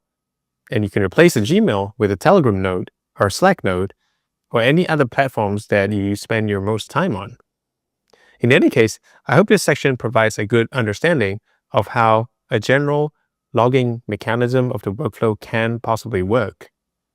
So that's the end of the section, and I'll see you in the labs. In this section, we're going to have a little bit of fun. So since we now know how to create an AI agent on n8n and how to connect it to our Slack accounts, we're going to try to see if we can have the AI agent fully take over our profile and respond on our behalf, aka do our job for us. So in this case, this is the same workflow that we've built in the past section. The first thing we need to do to have the AI agent respond on our behalf is to go to our Slack API and reconfigure some of the OAuth permissions. And what we want to do here is simply go down to the scope section, and in the past section, we've filled up all the bot token scopes as required. But in this case, we're going to scroll down to the user token scopes and fill it up with the required scopes. And these are the list of required scopes that are typically recommended in order for it to function well. So as you can see, we have channels history to read the channels, just in case we want to respond and interact within the channel. And we have the channels read, chat write, groups history, as well as some read and history permissions. And this all depends if you want the bot to respond on your behalf in a channel, in a direct message, or in a group message. So once you're done adding all the new OAuth scope under the user token scopes, what you need to do would be to reinstall the app. There will be a notification pop-up that comes out here. I'm just going to show you right here. So if I were to add, let's say an admin apps read, what will happen is it's going to ask me to reinstall my app over here. So just go ahead and do that and you're good to go. And just before we go, under the bot token scopes, you do need to add one more permission, which is essential, which is the chat write.customize. And this just allows the bot to send messages on your behalf. All right, so once you're done, you want to copy the user OAuth token and go back to your n8n workflow. And here you're going to create a new credential, which I've done here. But essentially what you need to do, and just do the same thing, pick access token and paste the user OAuth token here. I'm not going to click on save because I've already created one, but it's the same exact process as we've done in the previous section. And once you're done with that, you want to toggle over to the event subscriptions. And what you want to do is just unfold the subscribe to events on behalf of users. In this case, also add these 4 event subscriptions, which is message.channels, message.groups, message.im, and message.mpim. This just covers most of the use cases that you might need. And if you want to know a little bit more about the permissions and how it all works, I encourage you to go into the Slack documentation and to check it out yourself. But now I'm going to go back to our n8n workflow and reconfigure some of these nodes. So in the first trigger node, previously we have the bot/app mentioned. Now I want to add on just any event as one of the event triggers. The reason for that is I want to make sure that I'm capturing direct messages when my team members are chatting with me. And I also toggled on the watch whole workspace. The reason for that is, again, I don't want to be just watching a single channel or a single chat. So when I toggle this on, any message received will constitute a trigger event, which would then run the workflow. And scrolling down under options, what I want to do is also add the username or IDs to ignore. In this case, I'm going to fetch my own ID to ignore my own messages. Because right now, how it works is it's going to trigger on any event, which means it will also include any messages that I've sent to any channels as a trigger event. So how do I get the user ID? Well, you can get your user ID from your Slack channel by just simply clicking on profile and clicking on the 3 dots here. And you're going to be able to copy the member ID. So that's the ID. And you can go back to your n8n workflow to the trigger node and essentially paste the ID under the expression for the username or IDs to ignore. Cool, for this demo, I've created a fictitious workspace. And I've added one of my colleagues, Michael Forrester, into the channel. And obviously this is not the real Michael. This is just a profile that I've created. And again, as you can see, this is just a demo workspace. And I'm even on a free account. On the left-hand side, you can see that it's 23 days left on the trial. And what I've done was I've created another account as a fake Michael Forrester. And it says Michael F, which is me. And it says Michael F, which is this account. And on the left-hand side, you see this is my account. And the reason why I'm setting up these 2 accounts is so that I can show you how it all works when my team member chats with me on a direct message. So now I'm going to try to complete the reconfiguration of the entire workflow. And what I'm going to do here is go into the agent node. And everything stays the same with the exception that I've added a system message here.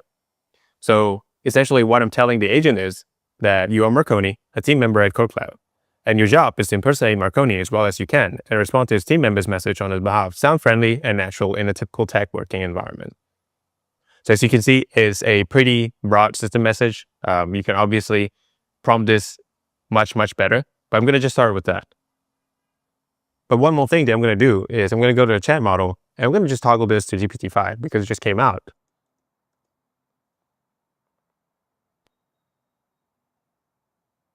And GPT-5, in my experience, has been great at responding to complex queries and using tools when required. So I'm going to leave it as that. The simple memory is still attached. And on the last node, which is the send message node, I made 2 changes here. And the first one is, as you can see, the channel ID. I've made it into a dynamic ID. It's showing an error here right now because it doesn't have any data populated just yet. But essentially, I want to make sure that this is going to be dynamic because the workflow now is triggered by any events watching the entire workspace. So it's not necessarily going to be restricted to one single channel. So it could be a direct message, it could be a group message, as well as a channel message. So I just want to be able to dynamically reply to that specific channel where I'm interacting with people on. And the second thing that I'm going to change is under option, I'm going to say send as user. I'm going to put in my username here, which is Mark, and that's it. Okay, so I'm going to hit execute workflow here. As you can see, it's waiting for a trigger event. So I'm just going to go back to our Slack app.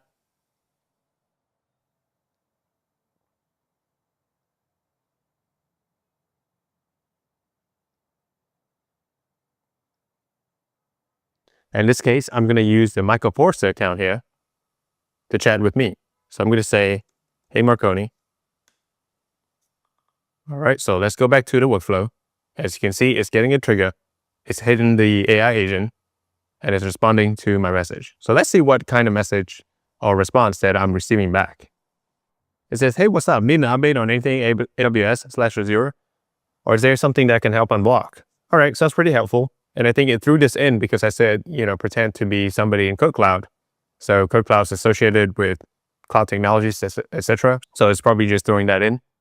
Okay, so I'm going to go back to the workflow. I'm going to hit execute workflow again so that it's now waiting for my trigger. And using Michael's profile, I'm going to type, how was your weekend? And I'm just going to stay social, not going to talk about anything about work. So there you go. And it's responding pretty good, kept it low-key, got some rest, did a bit of planning over the week. I also sketched out a couple of tweaks for the AWS IAC and the Azure pipeline that I'll share after the stand-up. Cool, all right. It's adding its own flair, so not sure about that. Probably need to work on the prompt a little bit, but cool. So it's working quite well now. So responding as myself, even though I don't normally sound like that. I don't necessarily work intimately with all the cloud stuff. But I'm just going to go back to the workflow here, and I want to try to make the agent a bit more useful and give it more context than it currently is. And this is where I'm going to try to introduce a pretty simple RAG system. And in this case, I'm just going to add a tool. And this is just going to be a Google Doc tool. Because the reason why I'm doing that is I realized that people are going to start asking me about projects, etc. So what I did was I created a document, which is a Google Doc document. And essentially, this is completely fictitious, but it outlines kind of the update of the project progress in terms of some of the stuff that we're trying to do. And this is, again, completely fake, but it's just a document so that we can see how it all works. All right. Cool. I have this Google Doc drafted out. This is where I put all the fictitious updates. So I'm going to connect that here. And under the Google Doc node, what I want to do is a get operation. And I'm going to go back and just copy link, which is the URL link of the cloud project status. And I'm going to paste that URL here. All right, so I'm not going to do anything with this node. This is just an attached tool. I'm going to go back to the AI agent, and under system prompt, I'm just going to add a tool description. Use the Google Doc tool when asked about project updates. Cool. All right, so I'm going to just make that change. I'm going to save that, and I'm just going to click on execute step here and go back, ask Michael.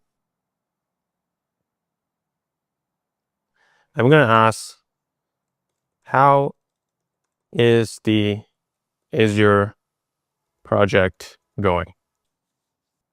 As you can see, it is kicking it to the AI agent. It is thinking, it is going into the document, checking the latest update of the project before kicking it back into Slack. So let's see what it responds to me. So there it goes. It's quick Azure project update, objective, interactive lab, design done, 65% complete, ETA 15th October, 2025. Now let's see if that's correct.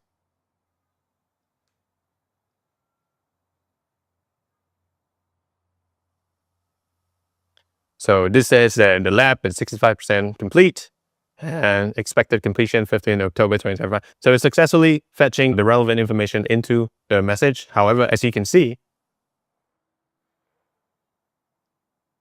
so it's giving me the right information, but as you can see, it's missing a little bit of a human touch. So that's probably something I could work into the system prompt for it to respond more like me and more human-like. But at the very least, this gives you a good understanding on how you could leverage AI agent, maybe not to impersonate yourself just yet, but in a lot of other use cases.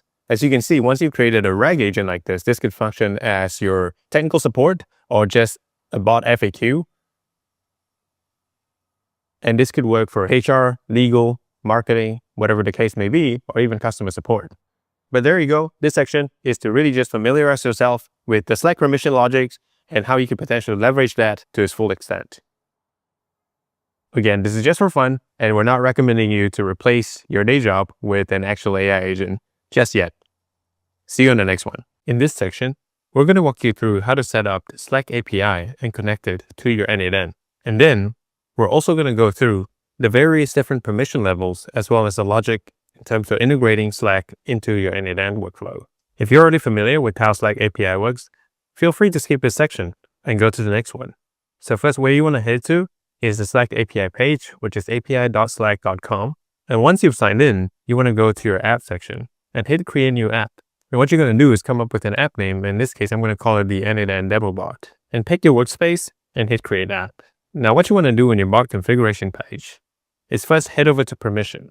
So there are a couple of things to keep in mind here in terms of the architecture of the bot. So first, we need to configure the permission level that we want to grant the bot on Slack. In this case, we want to scroll down to the permission scope, and we're going to hit add an OAuth scope. In this case, there are a couple of basic permissions that I want to start off with. So the first being the obvious, which is the app mentions read. So this is going to let the bot read any messages that you've sent to the bot directly by pinging it. And the second one that we want to add will be the chat write, which allows it to send messages as n8n demo bot. And just to make sure that it could read our messages on channel, we want to add channels read and group read as well. Lastly, we want to make sure that it could actually see the name of the people that are sending the messages. So we're going to add the user profile read as well as users read. So that should be enough for now. And so we're going to go ahead and install the bot to our Slack workspace, which is called the Slack Automation Lab. And we're going to click allow. And again, you need to be an administrator of your Slack account to be able to do this. As you can see, now we've got a bot user OAuth token generated. And we're going to hit copy on this because we're going to use this to create a Slack credential back in our n8n workflow. So going back to our n8n sheet, the first trigger node that we want to introduce here is the Slack trigger node. And I want to make sure that we pick from the selection of the trigger nodes and not the action node. In this case, we're going to hit the onboard app mention. And I already have a Slack credential preset up here, but I'm just going to recreate another one just so that I can show you how it's done. So we're going to name this Slack n8n demo code cloud. And I'm going to paste the key here and hit on save. As you can see, a green bar shows up, connection tested successfully. So I'm going to go back to the API page here. And right now I'm going to go to the event subscription because I want to make sure that it's listening to the events that I've specified. I'm going to toggle this to on. And for the request URL, it's a URL that I'm going to grab from my n8n workflow. So I'm going to hit the webhook URLs here. As you can see, there are two URLs provided. The first one is the test URL, and then we've got the production URL. The production URL is a URL that you're going to use when you toggle this into production. But right now, because we're doing it on staging, we're just going to take the test URL, copy it to our clipboard, and go back to the API page and paste the URL. And as you can see, when you do that, it's going to say that your URL didn't respond with the value of the challenge parameter. This is because you need to go back to your Slack trigger and execute step, and your workflow will be ready to receive the trigger. That's when they will send back the challenge parameter to the Slack API. Now, in this case, before we can hit execute step, we need to populate a field, which is the channel to watch. And there are a couple of ways to pick your channels. As you can see, you can either get it from list, by ID, or by URL. So we're going to pick from list, click on All Slack Automation Lab. So this is a general channel that anybody can join. So I'm going to hit execute step. I'm going to go back to the API page and hit retry. And this time it's going to say verify. And just before we go, I want to make sure that it's subscribed to the right event. So under subscribe to bot event, I want to add bot users event. In this case, I want to add app mentioned, which is just making sure that it's listening every time that it's been mentioned. So I'm going to hit save changes and we should be ready to go. All right. And then going back to our Slack page, as you can see, it's listening for an event, and we don't have an event right now because nothing's been typed into our Slack channel. And here, for it to listen to the channel, we need to add the app into the channel. And the way to do that is to go up to the member section here, click on that, and where you want to go is toggle over to the integration bid and select the app that you want to add.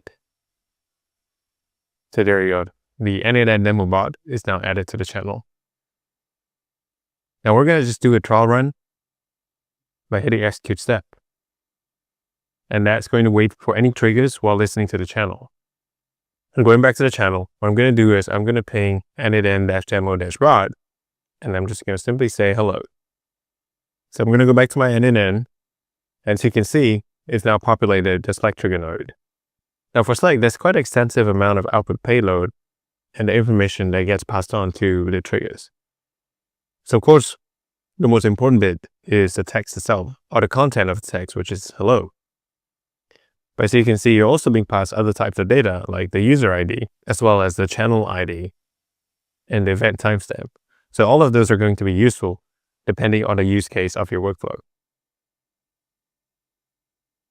Now, once you've set that up, next node, just to play around with this, is we're going to add an AI agent node. And we're going to pick define below. And we're going to drag from Slack the text content. And we're going to add a chat model. In this case, I'm just going to pick follow mini. I'm also going to add some memory because I want to make sure that it's going to be able to recall contextual knowledge or information from previous conversations. So in this case, the session ID that I want to pass to it is a channel ID.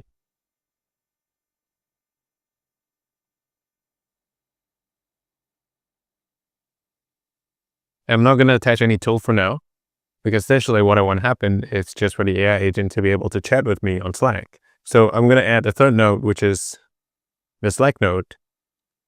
And this time, I'm going to allow it to send message back. So pick the right Slack credential, in this case, the Slack n8n demo code cloud. Resources message, operation is send. And we're going to choose send message to channel. And again, we have to provide the channel ID. Of course, you can pick from the list. But in this case, I'm going to pick from the ID. And how do we get this ID? In this case, we want to go back to the Slack channel. As you can see, if I click on the title of the channel or the name of the channel and I scroll down here, you're going to see channel ID C0998J1QP46. So I'm going to copy that and go back to my n8n workflow and paste that in. So I'm just trying to show you that there are two ways to do this, which is one by the list and the second one by the ID. Actually, there is a third one, which is by URL.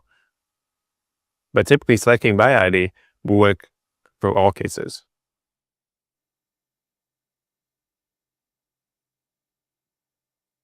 Okay, so I don't have the parameters yet to drag into the message text, so I'm going to execute previous nodes.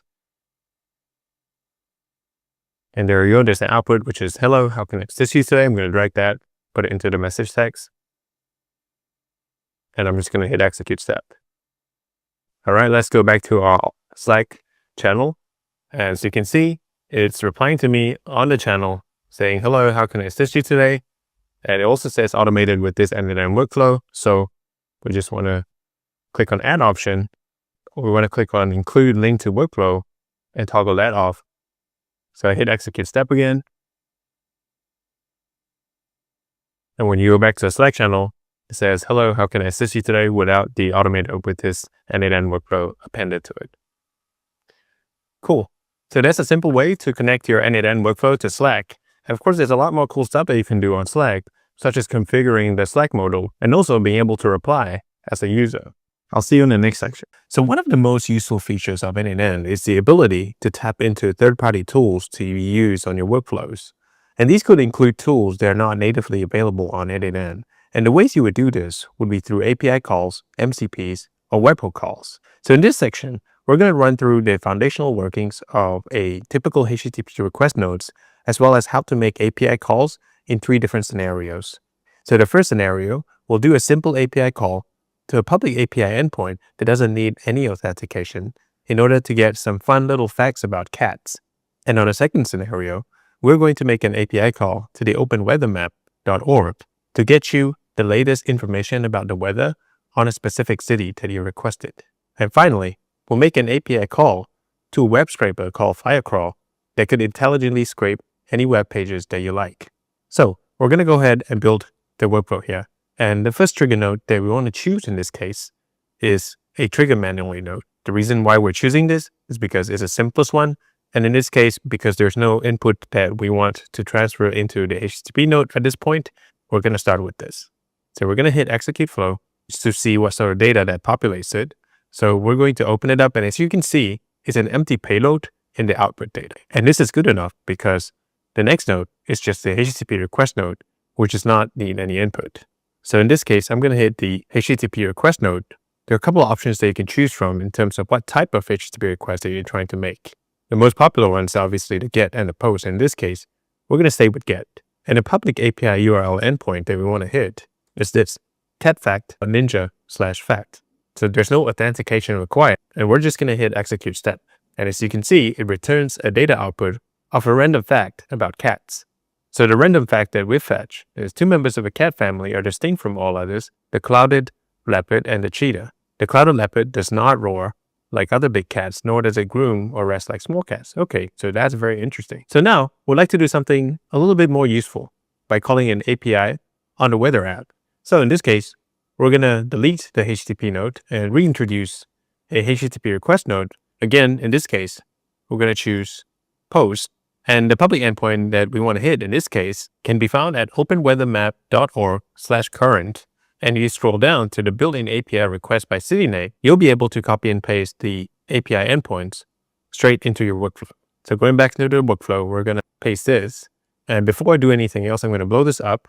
And as you can see, there are 2 variables here. The first one being the city name and the second one being the API key. So for the city name, we want to pick a city that we're interested in this case, London.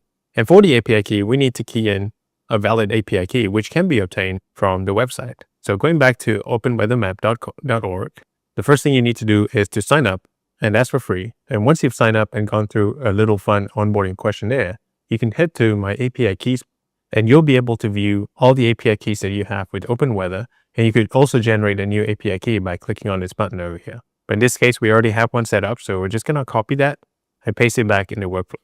Cool. Now that we've filled that in, we're going to execute step, and I'm going to toggle this into the schema format. As you can see, the temperature, the maximum, the minimum temperature, as well as a cloud coverage situation. Now, as you might have noticed, I've actually input the API key in the API endpoint itself. But a better practice within n8n is to set up an authentication that's going to persist even after you're done with a node, which means you can use the same credentials or API keys in a separate node if you happen to need to work with this particular app. So I'm going to show you how that's done. In this case, I'm going to hit authentication, select generic credential type, and choose header auth. And why did I choose Redux? And the reason why I'm choosing header auth, because the API keys itself is contained within the header section.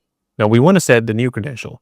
So we're going to name this credential Open Weather Map Demo. Okay. And under name, I'm going to do x-api-key.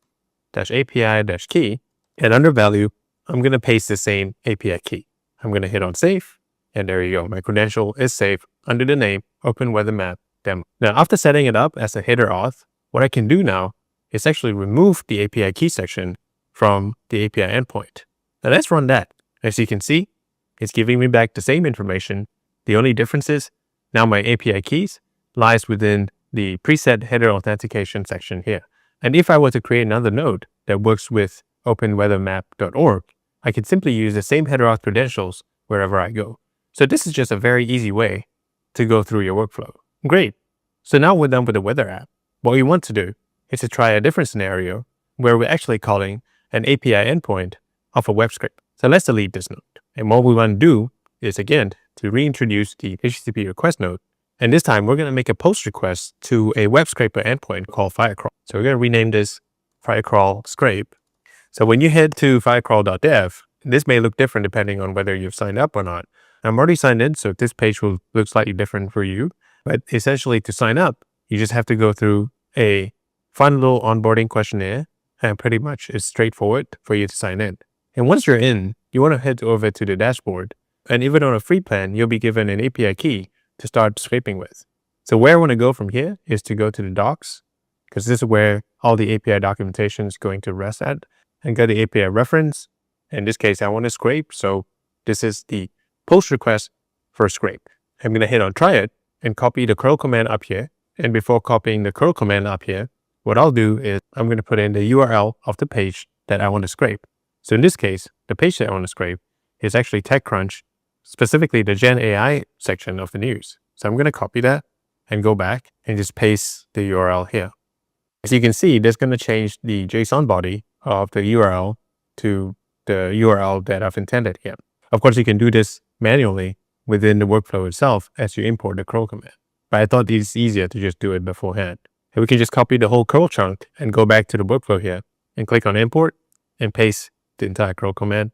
As you can see, it's a post method to this particular URL. Every one of these fields are configured the way we need it to. And under authentication, we're going to set this up again the same way we've set it up for the openweathermap.org. So we're going to hit generic credential type, and then we're going to pick header auth because that's where the authentication credentials lies for this particular API call. And then we're going to create a new credential. So we're going to call this credential Firecrawl Code Cloud Demo. And just before I go any further here, I want to go back to the documentation and look at the header within the curl command. In this case, what we're going to pay attention to is the name of the authentication here, which is authorization. And we're going to type in authorization. And under value, we see that it's got bearer space API token. So what we want to do is go back. And I'm going to toggle this to expression so you can see what I'm typing in. It's bearer, the API token, which you're going to get by going to the dashboard and copying the API key here and pasting that into the field. So there you go. It's saved, and that credential is going to be saved. Okay, so going back, you notice that under the send headers portion, it's toggled to live, and it actually has the same thing, which is authorization, which we don't need anymore because we already have it all set up here. So we're just going to toggle that off and then focus on the body right here. So we've already set the body up earlier before copying it over. So there's nothing much we need to do here. So we're just going to hit execute step. There you go. So there are a couple of output data here. As you can see, the main content is really under the markdown. And I'm going to toggle this to a table format so it's easier to see. But it basically feeds you the headlines of the news of the day that has to do with Gen AI. So as you can see, TechCrunch covers the latest news, headlines only, learn more. And here are the links to those headlines. And yeah. So this is a simple scrape. So it's going to scrape all the information within that particular web page. But of course, you can format this more within Firecrawl itself. But in this section, I just wanted to show how easy it is to set up an API call to call a web scraper or any other type of apps that might be interest or might be useful to your workflow. So building on to that, I wanted to show what happens when you have a post request that requires a GET for you to obtain the result of your post request in the first place. So we're going to stick with Firecrawl. In this case, under Firecrawl, there are a couple of features that we can use. So one of them is extract. So how is extract different from scrape? Well, extract is an AI-powered way for Firefly to extract structured data from either single page, multiple page, or even an entire website and any of the subdomains or subpages associated to those websites. So it's an extremely useful tool for us to use. So what we want to do here is head over back to the docs. Where you want to go is go to the documentation tab and scroll down to extract. There's a pretty good curl example that we can make use of here. So I'm going to copy the entire curl command here and just go back to the workflow and hit import curl. You can see all the fields here that needs to be configured are all added. And what I want to do first here is to select the same authentication that I've set up previously under generic credential type and header auth and Firecrawl Code Cloud Demo. So as you can see, since we have already set up the header auth here, we can toggle this off and move on to the JSON body. Now, the reason why I picked the example is because it's already been pre-filled. So it's easy for us to run this example so that you don't have to really fill in every single sections or variables that is required to be filled. What's happening is that the prompt that's given to extract the company mission, whether it supports SSO, whether it is open source, or whether it is Y Combinator from the page. So that's the prompt for extract. So it's going to try to get relevant information surrounding that prompt. So let's go back. We're going to stick with that. And we're going to hit execute step. So when we do that, as you can see, that the node says it is executed successfully. What it means is it's pushed through the post request to the API endpoint successfully and it's currently processing the post request. Now, because it's extracting from a couple different pages and specific information, it's going to take some time. So what we want to do now is wait, right? So how do we wait within the workflow? Well, you can actually introduce what we call the wait node. So introducing the wait node, you can actually configure the amount of time that you want to wait. So in this case, we're going to hit 30 seconds. And of course, the wait unit is in seconds, and you can change that to minutes, hours, and days, depending on your needs. But we're going to wait 30 seconds here, and then rename this to that. Okay, so I'm going to hit execute step as well, so that data is populated here. But what I want to do with the Firecrawl extract post is that I want to pin the data because every time I run this particular node, it's going to exhaust my API token. It's going to consume my API token. And I want to make sure that the pre-populated data stays here for every execution run. So that's going to be super helpful for me. As we wait for the wait node to complete the load, what we want to do here is to introduce the HTTP GET request. So going back into the Firecrawl documentation, what you want to do is scroll down for that example And here's the curl get command that you can copy and go back to your workflow. Hit import curl, and basically all the required field has been set up. So if you look at the documentation, you'll see that the extract ID comes from the slash after the endpoint. So what we want to do is introduce the same here, use a slash and toggle that to expression and drag the request ID, the post request ID into the field here. And of course, this is the same post request ID as what the previous node was, passing the same data into the wait node, and hence we're using that in the field here. So essentially what we're telling it to do is to get the result of this particular post request ID and return those results here. So I'm going to rename this firecrawl get request. All right, things are pretty much set up here, but we have to again select the same authentication method, in this case, the firecrawl code cloud demo, and then we're going to hit execute step. So there you go. As you can see, I'm going to move this into a schema format, and it's extracting the information that we want, which is a company mission. At the same time, it also tells us the status, which is completed. And this is important because as you wait, I know we put in 30 seconds here, it's not necessarily going to be completed within 30 seconds. So let's say after the post request, we wait 30 seconds, and then the get request launches, and the status is not yet completed. What will happen then? Well, the workflow will break down. There will be an error, and the workflow will stop working. So to avoid that scenario, what we want to do is to create what we call a loop.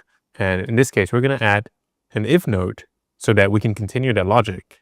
And what we'll do here is under firecrawl get request, we want to take the status and drag it into this field here. And because this is going to be strings, as you can see, completed is a string. If the string is equal to completed, as you can see, I test run that, and basically this is true. It falls into the true branch and it's populated. False branch is not populated. It's true because the JSON status here is completed as per the requirement. So if that's true, it's going to continue and maybe send that completed extracted data onto something else, such as maybe sending it to, let's say, a Gmail, send a message note, and we can populate the content, which is in this case a company mission, let's say, in the message. And I'll just say here company mission, right? So to, let's say, I'm just going to pick marconi@codecloud.com. So it doesn't matter because this is just an email or any other output node that you want to set. However, if the status is false, what it means is that after waiting for 30 seconds, when we try to get the result of the post request, it's still not ready. So what happens is under the false branch, we're going to wait another 30 seconds because we want to wait until it is ready. Okay. And we're going to wait another 30 seconds and we're going to loop this back onto the firecrawl get request. As you can see, the yellow highlights coming out because there are some changes that we made to the node, which is connecting it with another potential previous node. This loop will avoid the breakdown of the workflow in the case where after waiting for 30 seconds, the request is not ready, and it's checking that by the if node, because if the request is not ready, the status is going to say in progress, and therefore it's not completed and it's false. It'll wait for another 30 seconds and try to get the result again. And if still not ready by then, it's still going to go into the false branch and it's going to wait another 30 seconds and going to try to get it again. So it's going to be in this loop until it is ready, and hence the status is completed and becomes true, and then it sends out as an email. So this is how we can use loop to avoid a breakdown of workflow when it comes to an API request that requires time to process, and it requires a second step of getting the result from the app. So we're just going to run this again just to make sure it's populated. But essentially, that covers the principal workings of how we would go about building a workflow with HTTP request node to access API endpoints of other apps that are not necessarily native to n8n. In this section, we're going to build from scratch a text-to-image workflow. This is how the workflow is going to look like in the end. The goal of this workflow is for you to begin with a text input specifying how you would like the image to be created in a simple format. And that will be passed on to an image prompt agent that would then create an effective prompt to be passed to an image generation model in a platform called WaveSpeed AI. Now, WaveSpeed AI is just one of the many platforms that hosts video or image generation model like Veo 3 or CDATs. A little caveat, it is a paid platform, and to be able to use the API calls, you'll need to top up a minimum of $10.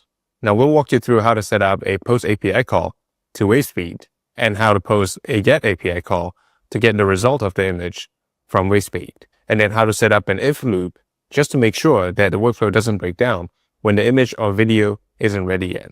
And finally, we're going to pass on the result or the output of the image into a simple Gmail. And the output node can be replaced by any form of outputs, such as Telegram, WhatsApp, or Slack.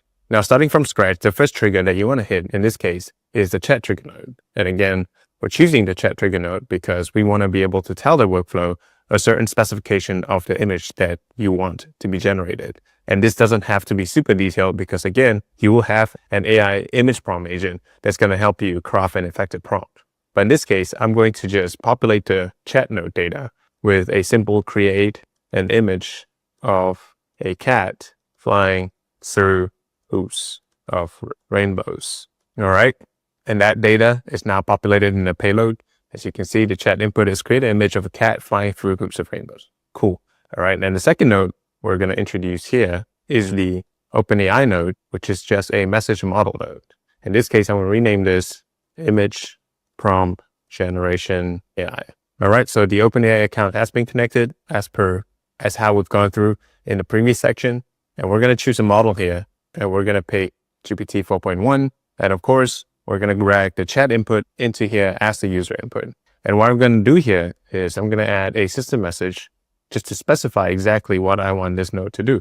And here's the system message that I've pre-written. I'm going to toggle this to expression so I could blow it up. As you can see, I did not come up with this system prompt. What I did was I went to ChatGPT and essentially asked it to act as a prompt engineer and come up with an effective system prompt for a text to image generation prompt engineer. So I recommend that you do that for all production cases because LLMs are just much better at coming up with system prompts than we are. And you can do it yourself, but I would say that starting off with an LLM and iterating it and improving the version afterwards is a much easier way to go about it. So as you can see, it says, you're an expert text to image generation prompt engineer working inside n8n automation. Your only task is to generate clear, vivid, and effective prompts to be passed to an image generation API. I'm not going to read the whole thing, but essentially it's just giving it details on how we want the output of the video, or rather the image prompt generation to be. Cool. All right, so I'm going to hit execute step here and see what kind of output it gives me. So as you can see, the content that's been outputted is the image prompt generation, which is a playful cat soaring gracefully through vibrant glowing hoops made of rainbows suspended in the sky surrounded by fluffy clouds, dynamic motion, bright and whimsical lighting, magical atmosphere, highlight, detailed digital art, fantasy illustration style. So great. So it's describing the image, the background, as well as the style that we want it to be in. Cool. All right. So after the image generation prompt, where we want the output to go is to a HTTP request node to WaveSpeed API. So I'm going to rename this a simple WaveSpeed post because this is going to be the post API that we're going to call to WaveSpeed. So going back to WaveSpeed, again, if you guys are new to this platform, what you need to do is sign up. It's pretty easy and straightforward. There's going to be some onboarding questionnaires and stuff like that. But it's pretty easy, straightforward to sign up. And I'm already signed in here. Where I will go is I will go to the explore models here. And as you can see, there are many models that you can try and play around with. But in this case, what we want to do is we're going to checkbox the text to image so that we are only given the text to image models here. And we're just going to pick the first one, which is Seedream by ByteDance. And we're going to toggle over to the API documentation here. As you can see, there's the post curl command that I can easily copy and import to my workflow. So going back to the workflow, I'm going to click on import curl. I'm going to paste the entire curl command here. And there you go. The fields are populated. The next thing I want to set here is the authentication method, which as we've gone through, we're going to choose the generic credential type, header auth, and I already have a WaveSpeed credential set up here. But what I'm going to do, I'm going to create a new credential so that it's clear on how to set this up. So I'm going to call this WaveSpeed credential demo. And under name, just to be sure, I'm going back to the API documentation here. And under name, so the name should be authorization and the value is bearer API key. And what I want to do is I'm going to head over to the API key section. As you can see, I already have an API key generated, but what you can do is you can actually create a new key and hit the create key, and it'll just give you a new API key for you to copy from. But in this case, I'm going to use the existing one. I'm going to copy that. I'm going to go back, and under value, I'm going to toggle this to expression so you can see it. I'm going to type bearer space API key, and I'm going to hit save. Cool. So now that's set up. Under the header section, I can toggle this off because the authentication is already contained within the header section. So I can just remove that and focus on the body section. Now, there are a couple of fields here under the body section, and most of it is just how you want the image to be, the ratio, as well as the size here. But what we want to pay attention to is really, in this case, the prompt, because we want to make sure this prompt comes from the content output of the image prompt generation AI. And we're going to drag this here, and there you go. The rest of the stuff, I'm going to just leave as is, but of course, as you were generating it, you can specify it to your requirements. But in this case, I'm going to hit execute step, and there we go. We got an output. So the next node that I'm going to introduce here is just a simple wait node. Now, this is image generation, so which means it's going to be pretty quick. As you've seen, the status here is already created. But in this case, I'm just going to wait 15 seconds for it to complete. I'm going to hit execute step just to populate this node. And just before I go any further, I want to go back here and pin this data so that I don't have to rerun that. Every single run is going to consume my API token, so I want to be careful about that. And while that's spinning up, what I want to do is start setting up the get HTTP requests, which is the same node here. But in this case, I want to go back to WaveSpeed's API documentation and hit the curl command for get result and go back to the workflow, import curl, import the entire thing. And again, all the fields are now configured correctly. With the get API, we want to make sure that we're pasting in the right request ID. As you can see, there's a variable here called the request ID. And we just want to, first of all, toggle this to expression and then remove this with our request ID from the wait node. And we're just going to drag that right between the slashes here.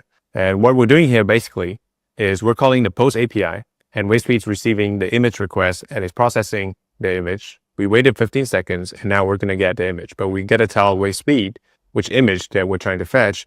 And we're doing that by dragging the ID into the API endpoint here.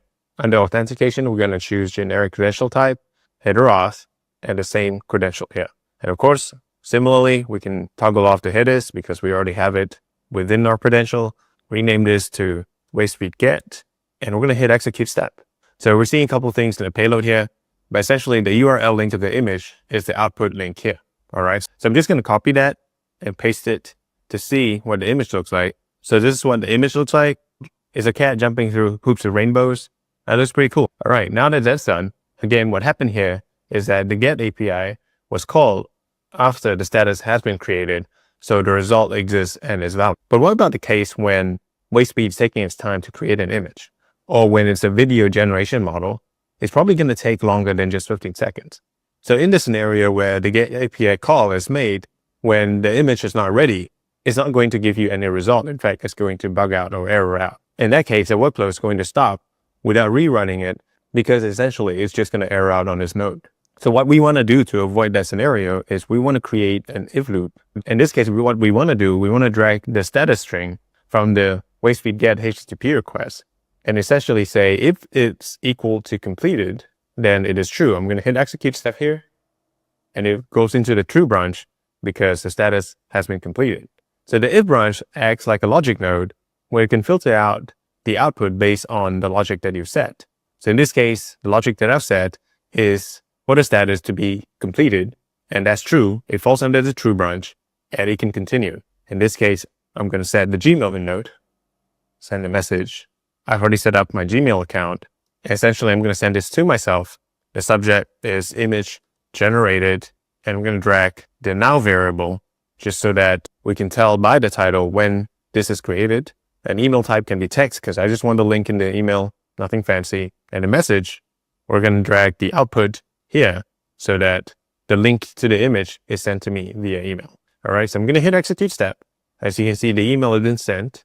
And let's see what the email looks like. So the email looks like this, nothing fancy. It's just passing on the link to my email address, to my email inbox. I'm going to hit that and open it up. And here we go, that's the image. So going back to the workflow or to the if loop. So this is what happens if the status is completed, the image is ready, and it gets passed on to the Gmail. However, if the image is not ready, it's going to fall into the false loop because the status would now say that it's not completed. It's probably going to say that it's processing. It's going to fall into the false branch. In this case, we want to wait for another 15 seconds or any other arbitrary wait amount. I'm just going to name that, wait another 15 seconds. Okay, and I'm going to hit execute step. In this case, nothing is going to happen because it's under the false branch, 15 seconds. And after we wait another 15 seconds, what we want to do is to loop it back to the get node or the HTTP request node here. If the image is not ready, the status is going to say incomplete or in progress, and that's going to fall into the false branch and it's going to wait 15 seconds and it's going to try to get the image again. And then if it's still not ready, what happens is it's still going to fall into the false run. It's going to wait another 15 seconds and try to get it again. And it's going to stay in this loop until the image is ready. And then it's going to fall into the true run and kick it out into the Gmail node. Cool. I hope that's a clear explanation on how to build this workflow from scratch. In the next section, we're going to build a text to video workflow where it's somewhat similar to what we've built here, with the exception that it's going to generate a video for us. I'll see you there. In this section, we're going to build a text to video workflow, which is similar to the previous section, which was a text to image workflow, with some minor but important distinctions. Now, just like the previous workflow, we're going to start off with a chat trigger so that you can pass on the specification of the video that you want to create. And that's going to be passed on to a video prompt agent instead of an image prompt agent. This time, we're going to do a text to video model on Veo 3. In your labs, you're going to already have these two nodes set up. And again, the only difference in this case from the previous node is the system prompt that we've pre-populated in the video prompt agent, so you don't have to. So if you toggle to expression, and I'll blow it up so you can see it, it is now saying that you're an expert text to video generation prompt engineer working inside an n8n automation. And again, you can generate this yourself through GPT or any LLM of your choice to act as prompt engineer. I'm not going to read the whole thing, but it is pretty similar to the text to image generation prompt engineer before. Now, continuing to build a workflow, the next node that you want to hit here on your labs will be the HTTP request node again. And this time we're going to wastefeed and explore models. We're going to type in Veo 3 and we're going to filter out text to video category only. And as you can see, there are two models here, Veo 3 Fast and regular Veo 3. In this case, we're going to pick Veo 3 Fast. Google Veo 3 Fast is now on WaveSpeed AI. It'll blow your mind, and go try it now. So just fair warning, for Veo 3, it is pretty expensive to run. As you can see, the request itself will cost me $3.20 per run. But as you can see from the sample video, it is pretty high quality. So let's try it out.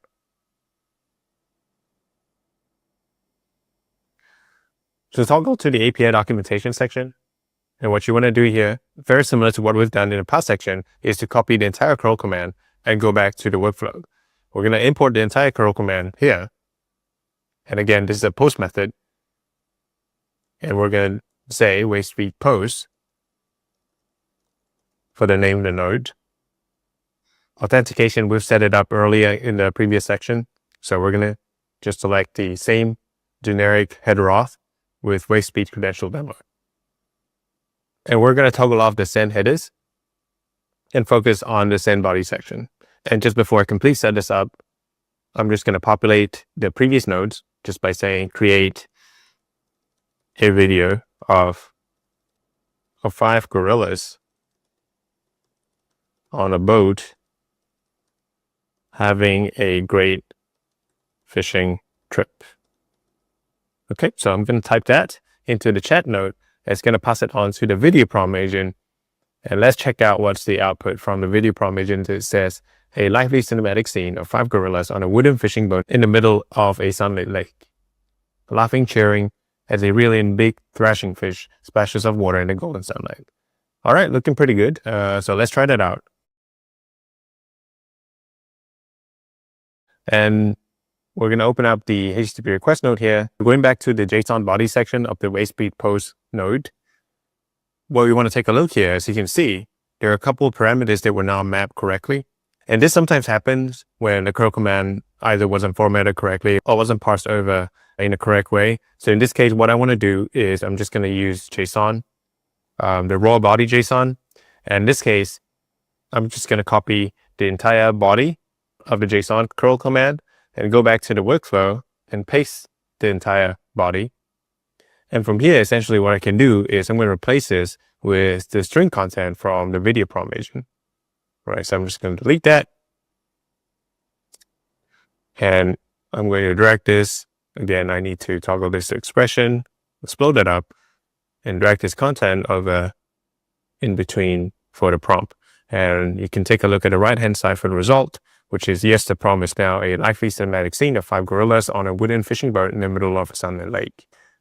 Cool. Aspect ratio, duration, and whether or not to generate audio, these are formats and configurations that you guys can decide based on your requirements, but this is good to go for now. So I'm going to hit execute step here. And as you can see, the post request is successful. So as what we've done with the image generation workflow, what we want to do here is to wait 15 seconds. And we might need a little longer than that because it's the video and it's high quality as well. So it might take longer than 15 seconds, but we're just going to put 15 seconds for now, and we're going to execute stat to populate that. Of course, what I want to do is to pin this data here. Again, it's quite costly for me to run the API call, so I want to make sure that I don't have to repopulate this data again and again. So the wait 15 seconds is done. The data has been parsed through. What we want to do now is to introduce the HTTP request get node. And again, going back to the API documentation here, I'm just going to copy this. I'm going to import curl the entire thing, and it's going to just configure all the fields that are required here. I'm going to toggle this to expression, and the same thing as we did before, we're going to replace this request ID with the video ID so that it knows which video to fetch as a result. And then in terms of authentication, we've already set it up before, so we're just going to pick the same one, toggle off the send headers part because we already done the authentication on the previous bit. Rename this to WaveSpeed get. And I'm going to hit execute step. So as you can see, the status has been completed. So we can actually go over to the next node. But before I do that, again, just as what we've done in the image generation workflow, what we want to do is to introduce an if loop. Because just in case that we run the get API and the status is not completed, meaning the video is still processing, that the workflow doesn't all break down, right? So we're going to drag the status here. And we're going to say that if it's equal to completed, that it is true. So we're going to execute the step. And there we go, it goes to the true branch. But what we're interested here is that in the case where it's not true, which means it's not completed, that we're going to wait for another 15 seconds.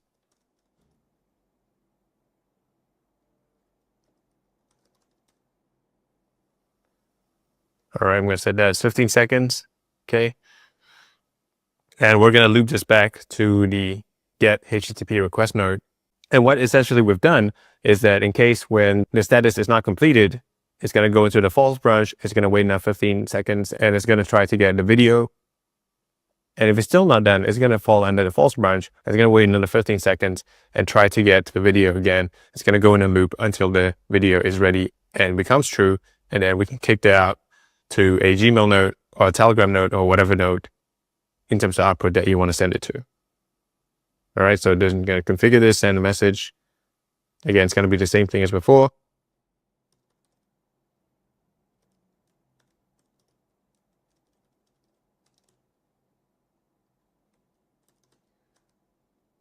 I'm going to name it video generated on this particular time. I'm going to give it a timestamp. Drag the now variable, whoops, toggle that to expression. Drag the now variable here. And there we go. We're just going to do text here because I only want to pass the output, which is this one over here. Okay.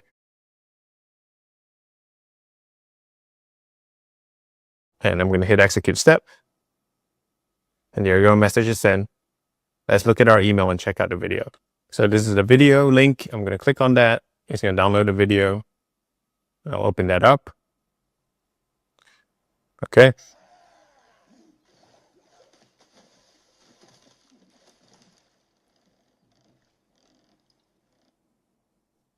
All right, so that was a video. Probably could have done better with the prompt for the videos. Could have told it to say something or do certain actions and stuff like that.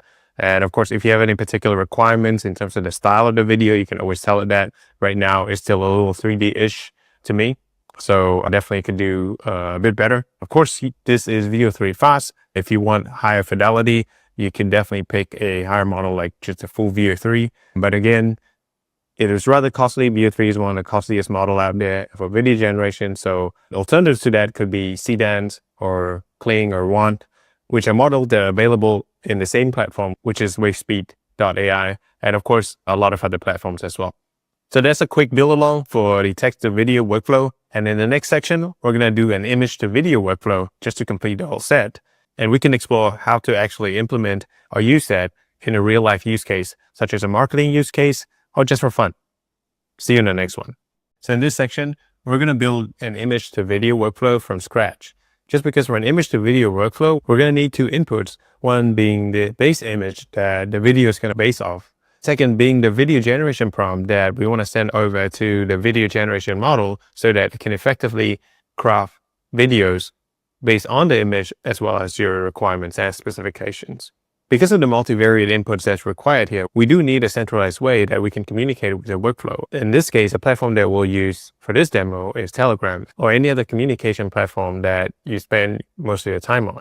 So in this case, for this workflow, it gets triggered by either one of two things. It could be a Google Drive trigger, which is when you might upload an image like this into a designated Google Drive, and that would trigger the event and the workflow. And that's going to send a Telegram chat message to you saying that an image has been uploaded and please provide the video idea that you want the video to look like. And you can chat basically to the bot from this Telegram chat saying, create a video of a cat jumping through the hoops based on this image, and parachute opens to safely land the cat. So essentially, when you reply to this, it would then activate the second part of the workflow, which is a Telegram trigger, and it's going to kick that input into OpenAI. So in this case, a video prompt generator that will pass the video prompt to Cdans API, which in this case, we're going to again use Wavespeed as the platform that will provide the services. So it's going to make a post API call based on the image that we have. And the way it would do that is, as you can see in the first part of the workflow, after we've received a Telegram message, what the workflow does, it also uploads a particular image ID onto a Google Sheet. And in this node, the agent basically dips into the Google Sheet to get the latest URL in case you have more than one image, and pass both the video prompt message and the image URL to Cdans post API. And then the rest remains the same, which is a wait node followed by a get HTTP request with an if loop just to make sure that it doesn't break down in case the video has not done processing yet. And then when it's done processing, it's going to kick it out to either a Gmail. But in this case, I think it might actually be better if we just replace this with a Telegram node. So there we go. We're going to build this from scratch because it's an entirely new workflow. So let's jump right into it. So the first node you're going to start off with is the Google Drive node. And the trigger we want to pick is basically on changes to a specific folder. And essentially what this node does is going to monitor the folder every minute to detect any changes to that folder. And the changes that we're talking about specifically in this case is an upload file. So this is when you drop a photo into that specific drive, right? So we're going to pick, in this case, I have a folder ready, which is called image to video code cloud. All right. So I'm going to pick that from the list and watch for file created, right? So I'm going to click on fetch test event. And because initially I've already uploaded a file just a minute ago, it's reading this as a trigger with the corresponding output payload. As you can see, there are a couple of data here, but where we really want to pay attention to is a web URL link, which is publicly available. And the variable title is web content link. So this is the link that we'll be most interested in. And just so that everything works well, we want to make this publicly accessible. So make sure that you change the settings to be publicly available, at least during the testing period. So the second node that we want to introduce here is a Telegram node. Because what we want to do essentially is when a photo has been dropped into the folder, we want to get a notification on the Telegram chat. So this is a simple send a photo message on Telegram. And I already have my Telegram account set up, but I'm going to show you very quickly how you can do that on Telegram. And what you want to do is type in on the search bar on top here, botfather, and you want to make sure that it's the correct one, which is the one with a blue tick. And it's going to lead you to this page. And what you want to do is hit on start, and it's going to have an automated /start message here. And what Botfather is, it's a place where you create your bots within Telegram. And this is not to be confused with the AI agents that we're creating on n8n. This is simply a bot that listens into the communication within Telegram and be able to pass on that as a trigger to your n8n workload. Now in this case, I'm going to create a new bot. So I'm just going to choose the /new bot, and I'm going to need to name the bot. So I'm going to say n8n test demo 1. And I also need to give it a bot name. So the same thing, I'm going to edit a bot. So there you go. This is a link to chat with the bot. The bot has been created, and this is the API key that we can copy. So I'm going to click on that. I'm going to go back to my workflow. And in this case, I'm going to create a new credential under Telegram. I'm going to name it Telegram demo. And I'm going to essentially paste the access token here and hit save. And there we go. We're going to look out for the green bar here. So connection has been tested successfully. All right. So now that's connected. The other configuration of the fields that we want to do here is to fill in the chat ID. And for the chat ID, what we want to do here is we want to call another Telegram trigger, which is the second trigger that will activate a separate part of the workflow, where then you can input the video ideas that you want into the workflow. So in this case, I'm going to scroll down, I'm going to go to triggers, and then I'm going to pick the on message trigger. So the credentials that's connected with is Telegram demo, which is the same credential, and the trigger is on message. I'm going to hit execute step. As you can see, it says there's problem running the workflow. Please resolve outstanding issues before you activate it. It has nothing to do with this node because as you notice, the problem actually lies in the other node that I was setting up halfway. So I didn't finish it because I needed the chat ID. And in order to get the chat ID, I was going to use a trigger node to call the chat and then paste the chat ID over here. That's what I was trying to do. But so in the interim, what I'm going to do, I'm just going to fill this in with a dummy content, which is just a string, which is a test. And that should solve the issue and let me run this node. All right, so I'm going to execute step and it's waiting for a trigger event. So I'm going to go back to my Telegram chat. And again, I'm going to click on this link. So it's going to lead me to a chat with the bot. And I'm going to say test. Oh, okay. So let's start. So as you can see, it's capturing the very first message here. And because it was just a test workflow, it stops after the first iteration. So the first iteration was /start. It's not capturing the second one, which is the test here. Cool. All right. So let's hit back here. And so that's the Telegram trigger. Let's get a chat ID here, which is the one here. And because this is going to be the same chat ID throughout, as that's the way you would communicate with the bot. So I'm just going to copy the chat ID here, which is the ID of interest. And because this is going to be the exact same chat that we're going to communicate with this workflow, I can just basically copy the ID and paste the ID hard-coded into my chat ID here. So it doesn't need to be dynamic. All right, cool. So we want to drag now the photo variable into this field. But again, because I ran the Telegram trigger earlier, and it's now rewriting my previous node, which is the Google Drive trigger node with nothing. So what I want to do is just go to executions and go to my very first execution. And as you can see, this is populated with the previous data. And I'm going to copy that to editor. And now it's going to populate this. And then what I want to do is go to the Telegram node. And I'm going to drag the URL of the image that rests on the Google Drive. So we're going to scroll right down here. And this is basically the URL that is publicly available now that I have shared the permission to anyone being able to view with the link. So I'm going to just drag this into this field. And what I want to do is also just add a caption to this, because what I want to say is you've uploaded this photo to the Google folder. Kindly provide the video idea that you want to generate from this image. Okay, so I'm going to just blow this up so that you can see it. You've uploaded this photo to the Google folder. Kindly provide the video idea that you want to generate from this image. Okay, type here from this image. So cool, I'm going to hit execute step and see what it does. So all right, it's sending some type of stuff into my Telegram chat. So let's see. Now it's saying this is sending me the correct image, which is the cat going through the hoops. It says you've uploaded this photo to Google folder. Kindly provide the video idea that you want to generate from this image. Perfect. So that's how I want to be notified of any photos that anyone or myself have dropped onto the folder. So I'm going to just move this up.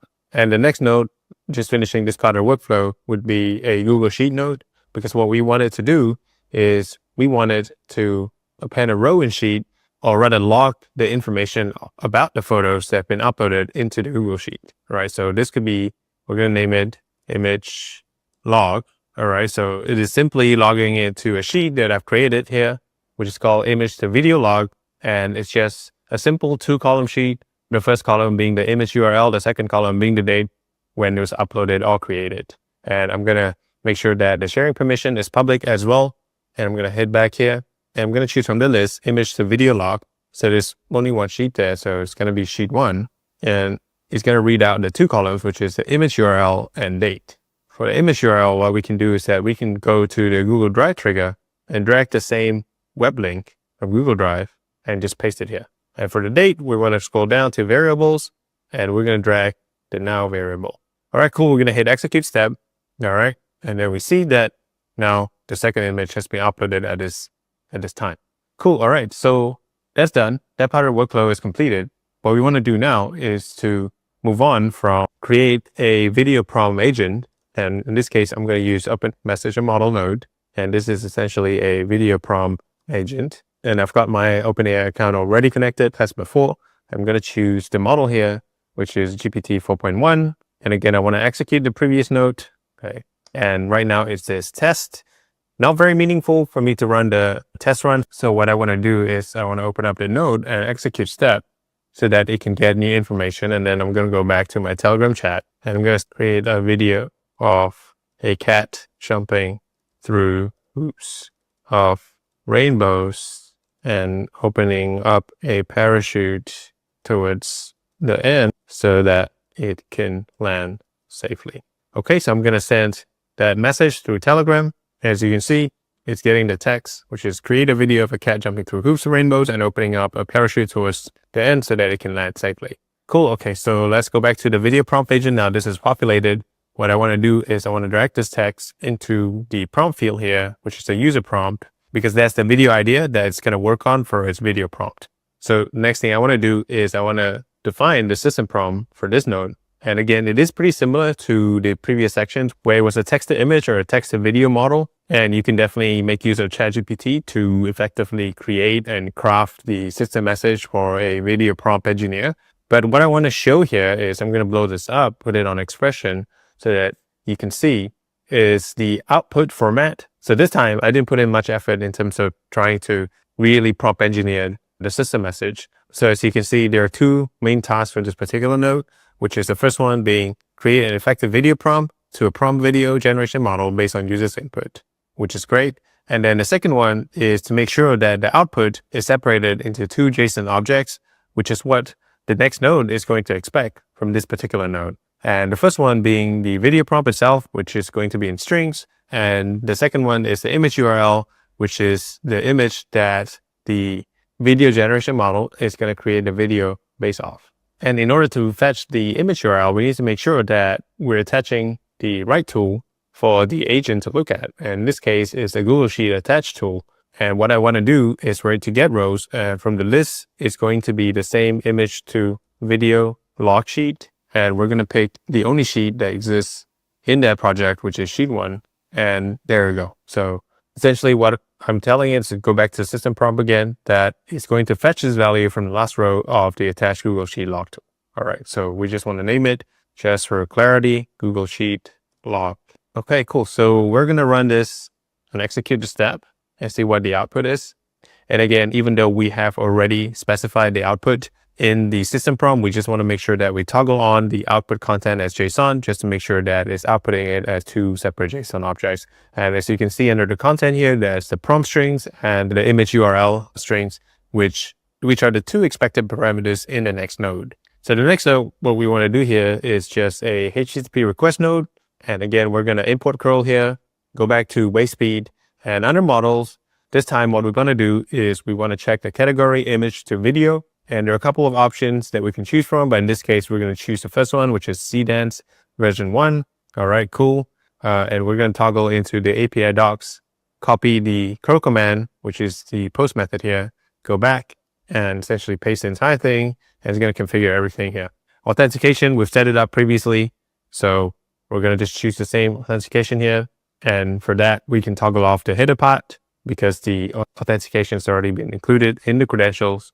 And what we want to change here, the same thing. We have a couple parameters that we can set that has relation to the type of videos and what kind of requirements that's required. But what we want to do here is we're going to just change the image URL, drag it to this value here. And under prompt, we're going to replace that with the prompt strings and also drag it, drop it here. We can specify the duration. I think 5 seconds is good for now. But yeah, a bunch of other stuff that you can configure as well. And then we're going to rename this to cdance post, and we're going to hit execute step. And there we go. The post request is successful. And as always, we want to wait until the video is ready for us to get, right? So we're going to change this to 15 seconds. I'm going to hit execute step. And as that's running, we're going to introduce the get HTTP request node. Cdance get. And again, for this, we're going to go back to the documentation and copy the get curl command and just import curl, paste the entire thing, and it's going to be configured. And as usual, we're going to replace this request ID with the ID that we got from the wait node earlier. So I'm just going to paste it there. And authentication, same thing. We're going to pick header auth, the same credentials. We're going to toggle off the headers here, and we're good to go.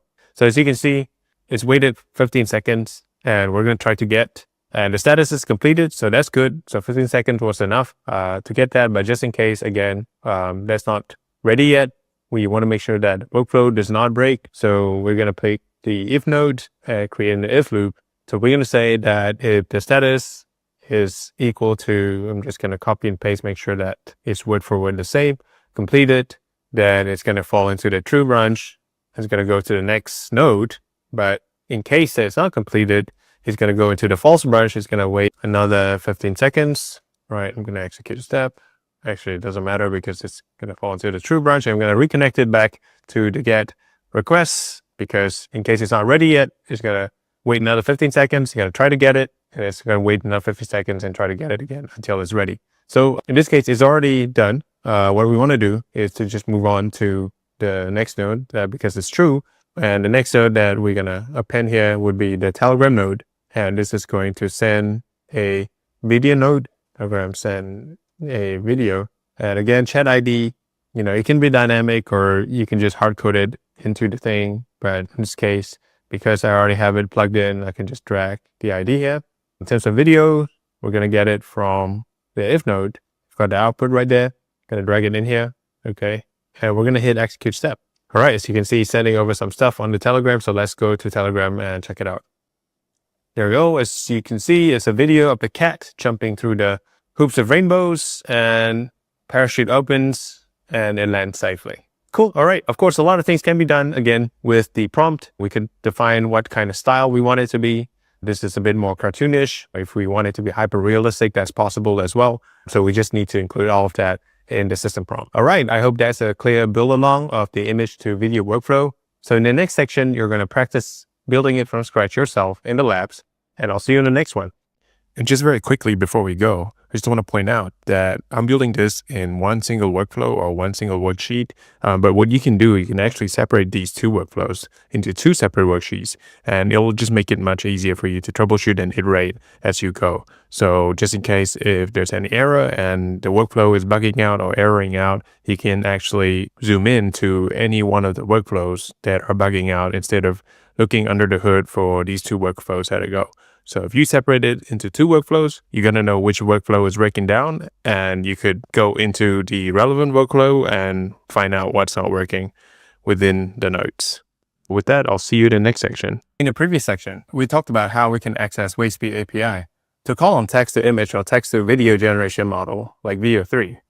Now, obviously, that's not the only way to access Veo 3, and perhaps one of the most straightforward ways is to access it through the Google Cloud Platform itself. Now, the way you can do that is to go to cloud.google.com/vertex-AI and go over to the documentation. So Vertex AI is a place where Veo 3 is hosted on Google Cloud. And in the documentation, you can scroll down to the full HTTP request with which you can populate the HTTP node to call on the API. Now, in order to get started, you can actually go down to the simplified version in the sample request. Let's go back to the workflow now and build a simple workflow where we can call on the text-to-video generation model in Veo 3. So the first node that I'm going to call on here is just a simple trigger manually node. And the reason for that is because we just want to try the HTTP post node and make sure that everything works well before then we can replace a trigger node with something that actually populates the API calls with the prompts and all the information that you want to pass on to Veo 3. So we're going to run this node just to populate it. So the next thing we want to do is we want to obviously call the HTTP request node here. And the method that we're going to choose is post. We're going to go back to Veo on Vertex AI API documentation. So what I want to do is go down. As you can see, there's a whole HTTP request curl command here that you can copy and paste. However, it's got a lot of stuff that I might not necessarily need to configure for my videos, at least not at the start. We want to keep it simple as this is the first round of the demo. Just want to let you guys see how to set it up simply. So what we want to do here is to scroll down a little bit further, and you see that there is a sample request that we can copy right here. And this is the URL endpoint, which we want to copy. And let's go back to the credential here, and we're going to copy the URL. And there are two things that we need to configure, the project ID as well as the model ID. So in fact, what you can do is you can configure this directly from the Google Cloud Console. For example, if your project ID is n8n-ak-demo, the project ID you can get from your Google Cloud dashboard. It's not the project number, it's a project ID. So you can just copy this and go back there. Actually, I mistyped that. It should be n8n-demo-kk. And the second thing you need to configure is the model ID. And you can scroll up and see the different types of model ID that you can choose from here. So in this case, I am going to just copy VO3 fast generate 001. There you go. I'm just going to copy that and go back. Actually, I'm just going to paste the entire thing and we're good to go. Delete the post, and there you go. That's the URL right there. Now, the way the authentication is done is going to be different from the way we would call platforms like WaveSpeed or any other platforms that uses the typical header auth API. With Google Cloud, what you want to do is you want to choose predefined credential type. And under the credential type, there's a specific credential that you want to choose, which is Google OAuth. So that's Google OAuth 2 API, which you want to choose. And right now I already have an account set up, but what you want to do is to create a new credential. And as you can see, it's very similar to the way we set up our OAuth earlier. You have the OAuth redirect URL here, which you have actually already pasted before in the Google Cloud Console, but just to make sure it's the same URL, you can do that. But what you need to grab is the client ID and client secret. So what you need to do is just simply go back to your Google Cloud Console and go to credentials and go over to your client IDs here. And you've got your client ID, paste that in and go back again for your client secrets. And depending on your settings, sometimes your client secret will be unavailable once you've created them. And you're supposed to copy them and store it somewhere safe. So if you set this up previously and you stored it somewhere, you could use the same client secret and paste it into your n8n credential. However, if you haven't, what you can do is you can delete this and add another secret. So that's an option as well. So again, as you can see, there's the authorized redirect URLs here, which is essentially the same with what we see on the n8n credentials right here. And we're good there. So we're just going to paste the client secret there. And just before we go, this is where from the way we set it up in the OAuth previously, we need to add a scope here. So essentially, the scope grants the bearer all the services in the Google Cloud Platform that is authorized by the IAM. Since Vertex AI is part of Cloud AI Platform's APIs, it requires an OAuth token with this scope in order to accept the request. Now, again, before we go back to the workflow and do that, what you want to do is you want to make sure that you go over to Vertex AI API on your Google Cloud Console and make sure that you enable this API. And once you're done, you can simply click Sign in with Google, and it'll lead you to a login page. And what you want to do is just allow the access and you're good to go. So you can see the green bar shows up and the account is connected. So you can toggle out now. And what you want to do now is toggle over the send body section. And this time we want to use JSON body. And using JSON body, we're going to just go back to Vertex AI and copy the entire JSON body, which is the simplified version here. And even before you do that, you can configure a couple of things in terms of the prompt for the video and the output to the storage URI if you are using the GCS bucket and you want the video output to be stored in that bucket and the sample count. So I'm going to take that, but at the same time, I'm going to configure a couple of fields as well, such as the aspect ratio, as well as how long I want the video to be. And I'm going to just paste the entire chunk here so you can see. And it's basically similar to the simplified version. It's just that I've added a couple things such as the aspect ratio and the duration of the video. And I have actually removed the storage URI because I didn't set up a GCS bucket. And basically, I just wanted to return the video in base64. So if you remove the storage URI, Vertex AI is going to output the video in base64 format back to n8n. So now that's all set up. What I want to do is just hit execute step. And there you go. I've got a name here. And basically, this is sending over to Vertex AI and VO3 is generating the video as we speak. What we want to do next is, let me just rename this 3. Okay. All right. And we're going to wait for 15 seconds. I'm going to run that. And essentially what we're trying to do is we're waiting for the video to be generated before we pull for the result, right? And we're going to create another HTTP request node as that's waiting for video from Vertex. All right. And the method is also a post in this case. And essentially you can get the endpoint URL from the pull long running operation right here in the same documentation. But I'm just going to go back and paste the entire URL here. And under authentication is the same thing, predefined credential type. We're going to pick the same credentials with the same account. Under body, this one's going to be simpler because we're just getting the results back. And basically we just need the operation name. And we're going to hit execute step. As you can see, it's got an output, but it says the unsupported output video duration 5 seconds because I've specified it to be 5 seconds. So supported duration are 8 for text to video feature. So I'm just going to go back and change this to 8. All right. So I'm going to rerun this. Run this again. And we're going to hit execute step. All right. So we're getting an output here and it says that the node contains 6 MB of data. It's going to slow down the browser temporarily, but we're just going to hit show data here because I want to show you the entire format of it. As you can see, because we didn't specify a bucket for the destination of the output, it's actually returning a base64 format into n8n. Now, what we want to do next is obviously convert this into binary so we can download it and do with it whatever we want, send it over to whichever platform, email, etc. But here, what we want to do just before I move on is to introduce an if loop as usual, because we want to make sure that just in case the status isn't done, that it's going to go into a loop and try to fetch it when the video isn't completed. So I've actually picked the wrong type there. So it should be Boolean. We want to make sure that when it's true, which is, it's done, that goes into the true branch. And if it's false, it goes into another wait node. And this is going to be wait another 15 seconds. All right, it's running again. And we're going to loop this back to the poll. I'm going to run this. Anyway, it wouldn't run because in this case, it shouldn't run. It should fall into the true branch. Yep, there you go. The true branch goes green. So this is going to a set or edit field node because essentially we want to set this output, which is base64, to strings. We're going to just call this B64 and we're going to hit execute step there.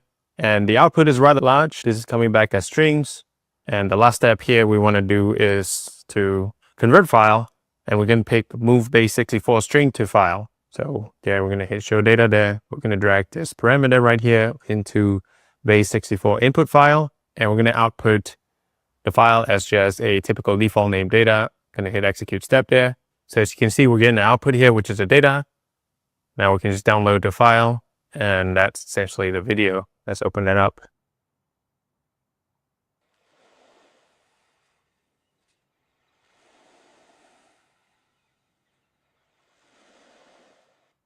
All right, so we've got now a serene walk down the beach. It's a good video by VO3. As you can see, the audio comes with it as well. It looks pretty good. And yeah, so we've got the output here, and what you want to do with the output, obviously you can upload it to Drive or just try to send it somewhere. But this may not be the way you want to download the video exactly from Vertex AI, but what I want to show is just the way that you would set all of this up and be able to call Vertex AI and the VO3 model to generate text to video through this workflow. Of course, the easiest way is to create a GCS bucket and just put the destination storage as that bucket so that you can just retrieve it from there later on. This is just a simple build to let you guys know how it all works. But there are a couple of reasons why we're using platforms like WaveSpeed AI instead of just Vertex AI. The reason for that is because there are other models that potentially we want to use. Again, VO3 is one of the costlier models, even though it's one of the best out there in producing high fidelity videos and audio. But for everyday use, models like CDANS, n8n, and Kling might be more suited to your use case depending on your needs. So for that reason, platforms like WaveSpeed or FAL, and there are many other platforms like that, actually provide an easy one-stop platform where you can access all different types of models without the need of setting up all the credentials and API calls just to access that particular model. Hope this is a good explainer. I'll see you in the next section. Now let's quickly talk about a decision you'll face when starting out with n8n.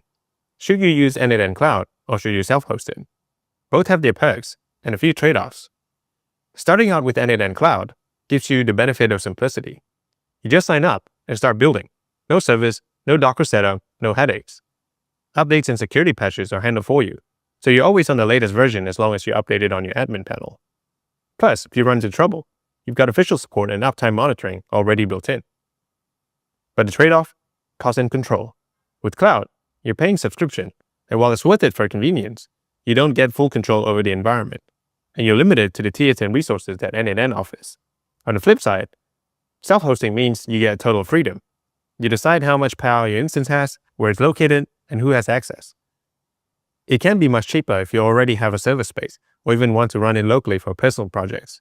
And you have the flexibility to integrate with internal tools and databases that you might not want to expose to the public cloud. To me, this is probably one of the biggest positive points of self-hosting, is that for some companies and businesses, it's simply not a choice, but a security requirement to make sure you host it in the service they're not exposed to external environments. But again, the drawback would be maintenance. You're in charge of keeping the server alive, updating n8n, and handling security patches. If something breaks, there's no safety net, and you've got to fix it yourself. So to sum it up, choose n8n Cloud if you want the easiest path to get started and don't want to deal with infrastructure. Self-hosted if you want full control, tighter integrations, and airtight security. Honestly, there's no wrong answer. It depends on your use case, and if you're just learning, cloud is usually the fastest way to go. But if you're building production workflows and want flexibility, self-hosting gives you the keys to the kingdom. I'll see you in the next one. In this section, we're going to cover the sub-workflow tool and how we can use it to segmentize complex workflows into easy separated segments so that it's simple for us to troubleshoot and iterate on. Now, in this case, I'm going to take the workflow that we've just built in the previous section, which is the image to video workflow. And there's a different architecture in the way we built these workflows. And I've said previously, the current workflow has 2 triggers in one single worksheet. And that might not be ideal for error handling, because when the workflow errors out, you have to go into both the workflows to check which node that the error has occurred in. Now, one way to do that is to split the workflow into 2. So in this case, I'm going to take this as the main workflow. As you can see, the trigger is a Google Drive trigger, which is triggered when a photo is uploaded to the drive. And once triggered, the next node is going to send a Telegram message with the photo from the drive and ask users for the video prompt or the video ideas that user want to generate the video based off this image ROM. And after that, it's going to log the image URL in the Google Sheet. Now, what we're going to do here is we're going to add a execute sub workflow node. Essentially, I'm going to show you how to set that node up and how it links to another workflow and how the entire logic works when it comes to the interface. So in this case, when you choose an execute workflow node, you're going to have to choose which workflow that's going to activate or trigger. And in this case, you can actually just choose it from the list. And here I've created another workflow and I've called it sub workflow demo. Essentially what it is a copy paste of what we had in our image to video workflow and just the top part. And we're going to edit that later on. So going back to the main workflow, after you created the sub workflow, you can simply choose that from the list. And essentially, it's going to call the sub workflow whenever this workflow is triggered, right after it logs the image URL into the sheet. Now, what you want to do here is to go to the sub workflow. In this case, we're going to replace a trigger node to a execute sub workflow trigger. And as you can see, it says here, when executed by another workflow. So we want to choose that one. So there are a couple of things that you can configure when it comes to how you want the information from the main workflow to be transferred to the sub workflow. Now, in this case, we're just going to choose accept all data for now, just to show you the distinction of what happens when you configure the data. All right. So I'm going to take this. I'm not going to plug it into the rest of the workflow just yet, because I just want to show you what kind of data would be populated when this workflow is executed. So let's try to run this workflow and see what we get. All right, so the execute workflow has run successfully. And one thing about the sub workflow trigger is that when a workflow is triggered by another workflow, you don't actually need to publish it here. And as you can see, it says that the execute workflow trigger does not require activation as it is triggered by another workflow. So cool. So we're going to hit executions here to see the logs of the execution. As you can see, I've executed the main workflow and it's receiving data here in the trigger workflow. I'm going to hit copy to editor so that I can see what kind of data has been populated for this node. All right, so I'm just going to blow this up slightly so that you can see. So what I've done is I picked accept all data as the input data mode. And essentially the data that's been pushed forward is the image URL and the date. So these are the two data points that's coming off here. And that's in part because the data point that we've received from the previous Google Sheet node in the output payload, we're only seeing two components that are being pushed out, which is the image URL and the date. And it's simply passing those to the other workflow. So if you want more information to be passed into the next workflow, well, then you're going to have to configure the node to make sure that it's passing on the relevant information that you want to the other workflow. Now going back to the other workflow, I'm going to just push this back a little bit. And in this instance, we want to choose define using fields below, just to see what the difference is between accept all data. And when we choose define using the fields below, we want to make sure that we define the fields. So for example, in this case, we want the image URL as one of the data, right? And let's say we don't really need the date and we don't really care about it. Okay, so we're only specifying just the image URL. So let's go back to the main workflow. And this time, we're going to only run this execute workflow node and see what it sends across to the sub workflow. So as you can see, node is executed successfully. Let's go back to the sub workflow and check the execution logs. As you can see, there's a new one coming in here. And we're just going to open that up. Now you see the difference is that it's only going to output the data in the format that you've defined here. So we've defined the image URL field only as strings, and it's only going to pass that data property in the output payload, which means the date output is not included in the payload here. So that is a main difference when you're defining using the fields below as opposed to just accept all data. And this is extremely useful when you want to format the input in a specific format or in a specific way in the next node for the rest of the workflow. So, all right, so let's go back to the editor. In this case, we're going to change back to define using fields below, but we're going to add, in this case, the date variable as well.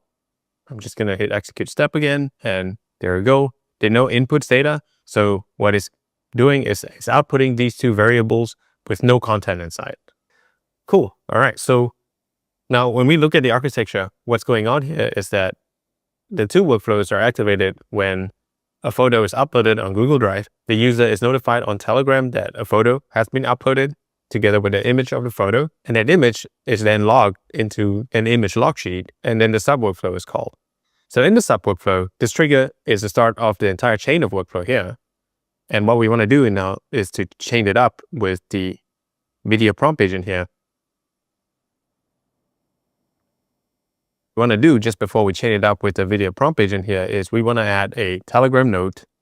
And if you remember, what we need to do is we want to get a text input from the user describing what they want to do with the video. Just an idea on how they want to generate the video, because they don't need to come up with the entire prompt. We already have a video prompt agent as part of the workflow. They just need to tell us directionally what they want the workflow to do for the video.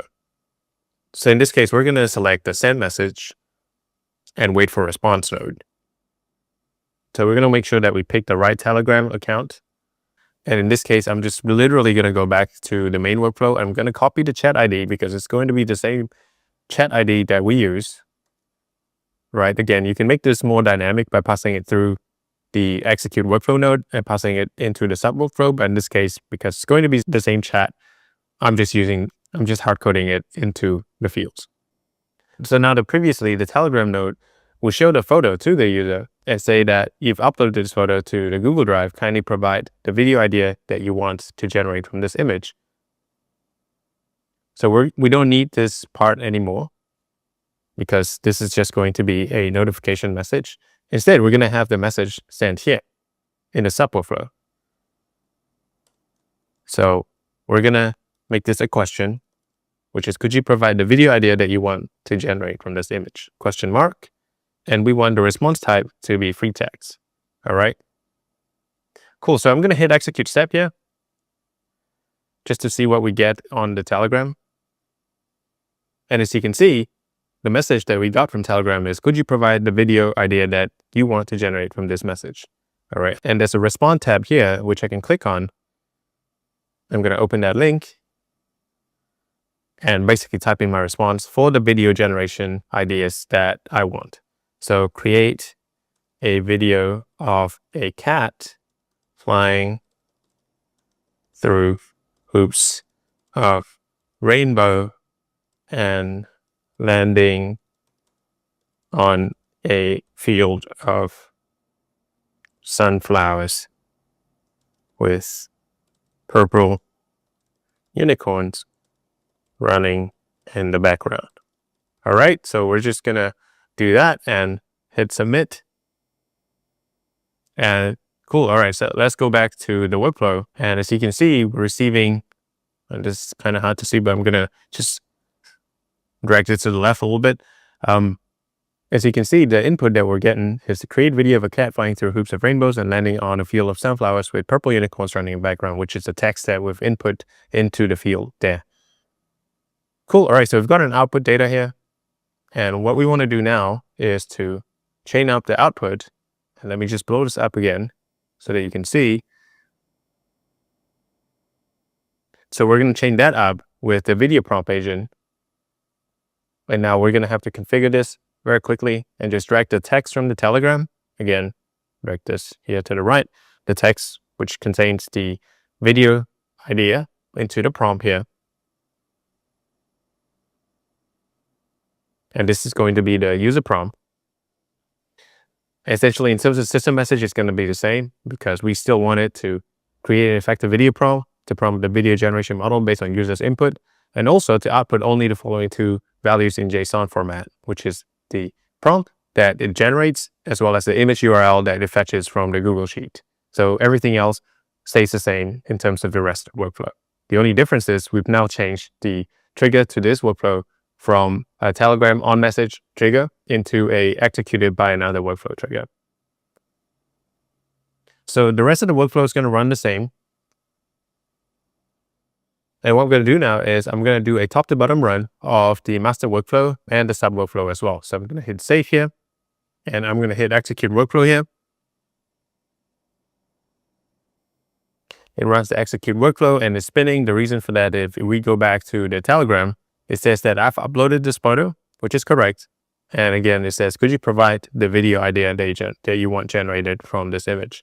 All right, so I'm going to respond here. It's waiting for my response. And again, I'm going to say, create a video of a cat flying hoops of rainbow and landing on a bed of sunflowers with purple unicorns running in the background. Okay, I'm going to hit submit here. And go back to the workflow.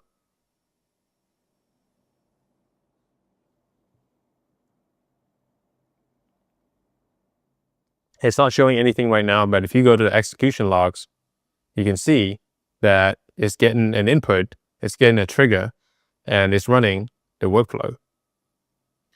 So it might take a little bit because it's going through basically the HTTP API post call to Cdance or WaveSpeed AI. And then it's going to wait 15 seconds. It's going to do a get API call. And then if that fails, it's going to run the loop again and try to get it again. And once it has the result, it's going to send it to the Telegram chat. All right, so we're just going to head back to Telegram.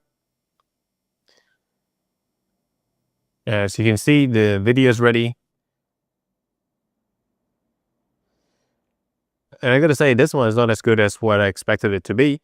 Probably something to do with the prompt, but it's getting the main gist right, which is, the cat is landing onto a bed of sunflowers with unicorns running in the background, but the style is a little bit inconsistent. And of course, that we have to go back to the system prom and fix that.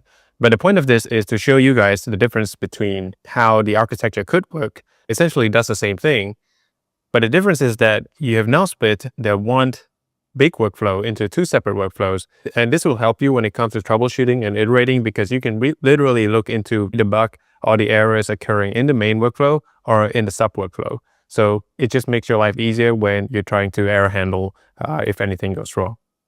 I hope that's a pretty clear explanation on how we can use the execute sub workflow node as well as the executed by another workflow trigger and how it all works. I'll see you in the next section. In this section, I'm going to run you through how to self-host n8n on your local machine through Docker Desktop. So the easy way to get started is to go to GitHub and grab the n8n-io/self-hosted AI starter kit.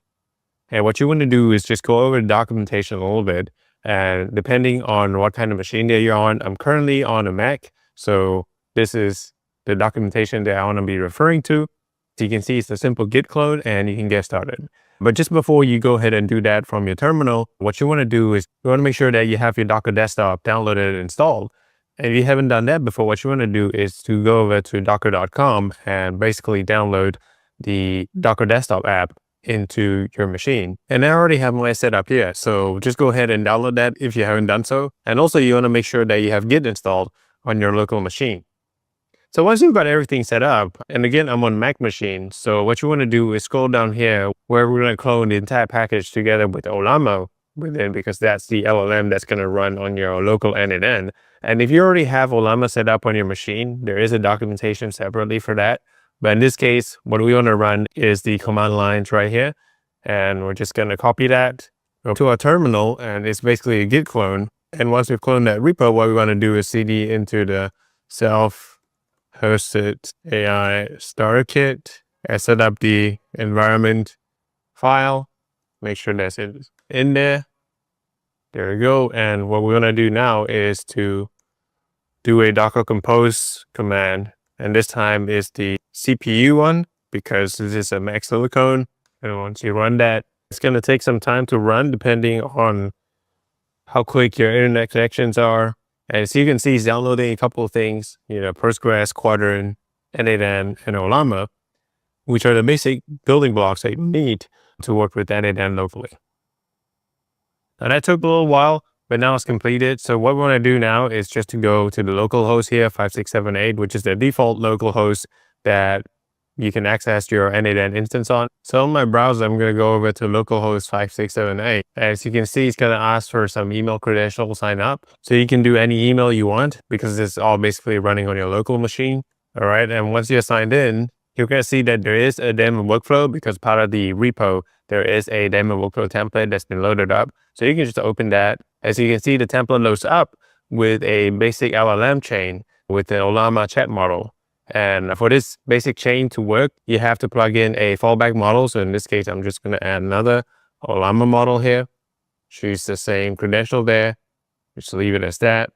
And basically, we can just say, hey, how's it going? And it's going to access the Olama chat model. And again, all of this is basically being powered on your local machine and is running on the Docker Desktop. And I'll show you in a little bit what that looks like. But here you go, the node is executed successfully and it's responding with this output. And on the Docker Desktop, as you can see, there's one container running, which is a self-hosted AI starter kit. And under that, you can see Olama, Postgres, Quadrant, and n8n is running.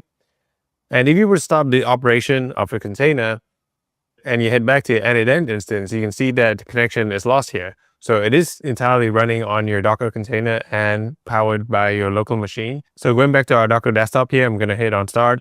And on the left-hand bar, you see there are images. And these are images that you can download, the latest versions. You can see, you can search for n8n images and download the latest version of n8n and basically run that. And then there's the volumes here, which is where all the persistent data is stored. And I'm not going to go into the weeds of how it all works together, because we do have a separate course for Docker to address that. But going back to the container, if you will want to do any configuration changes and stuff like that, what you can do is actually open up the configuration here and actually configure the Docker compose file depending on the kind of requirements that you need, such as user credential, persistent storage, and port configurations. But that's it for a super quick one on how to host n8n on your local machine with Docker. So in the past section, we talked about how we can host n8n on our local machine with Docker Desktop. And in this section, we're going to go through how you can run n8n on an EC2 instance with Docker running on top of it. So an easy way to get started is to go to codecloud.com/playground. So this is where we host all our playgrounds, including AWS, Azure, GCP, and Azure Data. So what we want to do here is to go to AWS and spin up the AWS Sandbox Playground by hitting launch now. And it's just going to take a couple seconds to start up the playground. And there we go. We've got our credentials here. What we want to do is just copy this to our browser. And that's going to lead us to a sign-in page on the AWS console. And what we want to do is to go back to the playground and copy out the username and the password. And you can just fill that in to gain access to the AWS console. And there you go. We've got a console ready to go. And what we want to do here is head over to EC2 instance and hit instances. And as you can see, because it's a new session, there are no instances just yet. So we're going to hit launch instance. And I'm going to call this instance n8n-demo. And we're going to choose Ubuntu here. And we're just going to leave everything else as is for now. And what we want to choose here is a T2 medium. And again, this is just to cater for the fact that we're going to have Ollama as part of the packet that's going to come in. As you recall in the past section when we did the git repo clone, it's going to be quite sizable. So we just want to make sure that we're catering for that. And of course, the storage later on, we want to configure that to be quite sizable as well. So with the key pair login, we can create a new key pair. And we're also just going to call this n8n demo key. It's an RSA type with .pn format. So let's create key pair. And that's just going to get saved in my download folder. And under network settings, we'll make sure that it is allowing SSH traffic from anywhere for the time being. And at the same time, under configure storage, we want to change this to 30 just to ensure that it's got enough to cater for the Ollama packet, right? And everything looks okay to go right now. So we're going to launch instance. And there you go. The instance was successfully launched. It takes just about a minute. And as you can see, the instance has been spun up. And right before we go to our terminal to start setting things up, what we want to do is just go into the instance here and make sure that the security group is configured. So there you go. We're going to the security tab here and hit the security groups.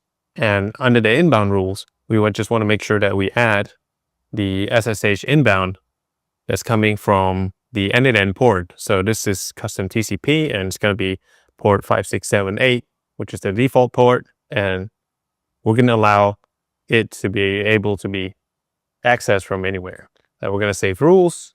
And there we go. That's been added. And going back to our terminal, we're just going to type in chmod 400 n8n-demo-key, which was our PAM key. So just to make sure that we can gain access with the right pairing key. And we're going to SSH into the instance by typing in this command line, which includes the PAM key as well as the Ubuntu public IP address, which we can get from the EC2 instance console. And just copy that and go back to the terminal, paste that in, and we're going to run that. So this is a typical message that's going to show up for the first time if we're trying to SSH into it. So we're just going to hit yes. It's going to just double confirm because the key is not known by any other names. But since we're the ones who created the instance, we know that this is safe. So we're going to hit yes. So the next thing we want to do is to update the system and install Docker.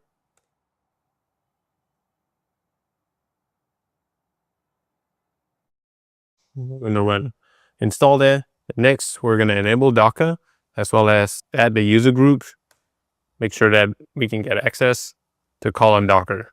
And what we're going to do next is just to install Docker Compose version 2. And just to make sure that it's installed properly, we're going to run Docker Compose version command. Sorry, it should be Docker Compose just version without the dash. Oops, there's a typo there. So it should be Docker Compose version.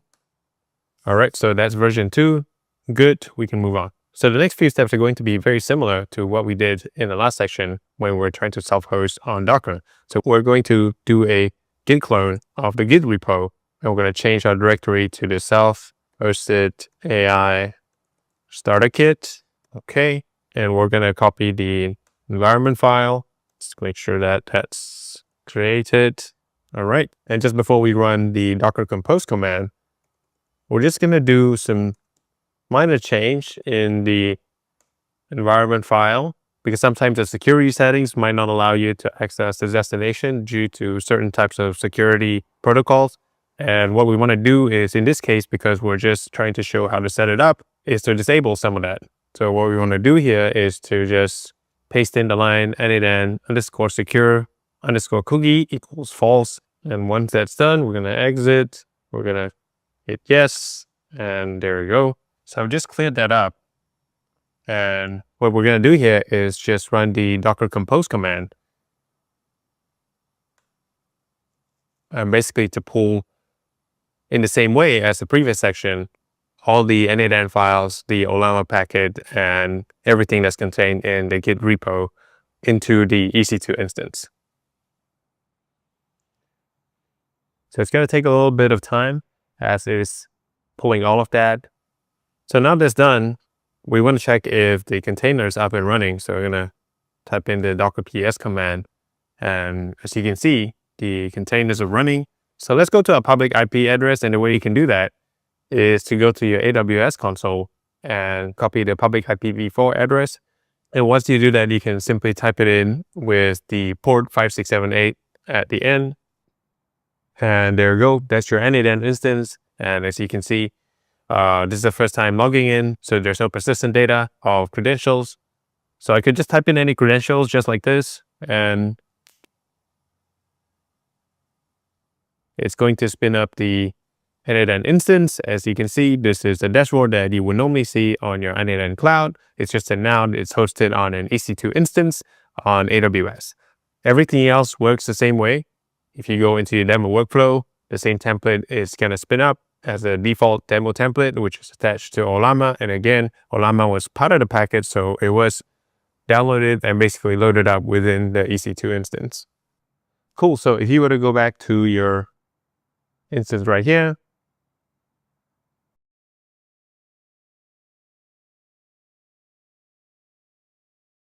you can see the usage in the instance tab. And that was probably when we were doing the Git clone. But of course, as you move on and operate the n8n environment within the EC2 instance, you're going to see the consumption data over here. Okay, so that's a straightforward way to show you how you can quickly set up an EC2 instance and get your n8n environment connected and hosted on there through Docker. And again, if you're not familiar with how EC2 and Docker works, we do have courses on that, so you can go and check that out for sure. And of course, if you rather just skip all the hassle of not just setting up the environment and the infrastructure to run this, but also at the same time maintaining it, you could just use n8n Cloud. They do charge a monthly pricing, but at the same time, you do get a lot more convenience if you're just starting out with automating things through n8n, and you don't need to spend a lot of time worrying about all the other stuff in terms of maintenance of the infrastructure. So let me know what you guys think and what you guys prefer. Otherwise, I'll see you in the next section. Congratulations, you made it to the end of the course. Think back where we started. At the beginning of this course, nodes and sub-workflows may have felt abstract. Now, you've not only learned the fundamentals, you've actually built intelligent production-ready workflows from scratch. That's a huge step. Along the way, you've explored how to connect APIs and services with HTTP request node, and build AI-powered agents that automate real-world tasks like email replies, research, and even Slack conversations on your behalf. You've also learned how to generate images and videos directly from text or media inputs, and also use sub-workflows to organize complex systems into reusable modular components. And you've also learned how to host n8n anywhere, from n8n Cloud to Docker or AWS EC2, giving you the flexibility of your own environment. We then move into advanced territory. RAG agents with Pinecone vector databases, enabling memory and context in your automations. You've also learned how to use MCPs in your n8n workflows to scale and reuse some of the building blocks. And of course, we've gone through the best practices in terms of error handling, retries, and leveraging the n8n template marketplace to accelerate your builds. By now, you've seen how automation goes beyond just saving time. It's about orchestrating systems, extending the reach of AI, and freeing yourself from repetitive work so you can focus on higher value tasks. So, where do we go from here? First, Git building. The workflows we've covered are a strong foundation, but n8n is also limitless in its flexibility. Try connecting new APIs, experiment with custom nodes, and layer in new additional agents. The more you explore, the more powerful your automations become. Second, share and learn with others. At CodeCloud, you're part of a global community of learners, engineers, and automation enthusiasts. Ask questions, showcase your workflows, and draw inspiration from others' projects. Collaboration is one of the best ways to grow your skills. And if you'd like to share feedback, ideas, or just to show me some of the cool stuff that you built, feel free to get in touch with me. I'd love to hear what you built with n8n. Third, think about your own environment. Could you integrate n8n into your DevOps pipelines? Replace manual reporting with AI-driven summaries? Or deploy customer support agents that scale your businesses? Whatever your role is, automation is a lever that you can pull to create real impact. A final thought. Remember, automation isn't about replacing people. It's about augmenting what you do. By letting n8n handle the repetitive, the mechanical, and the time-consuming, you create more space for creativity, strategy, and innovation. So keep experimenting and keep building and keep pushing boundaries on what's possible with n8n. Thank you for learning with me and with CodeCloud. I'm Marconi, and I can't wait to see what you built with n8n.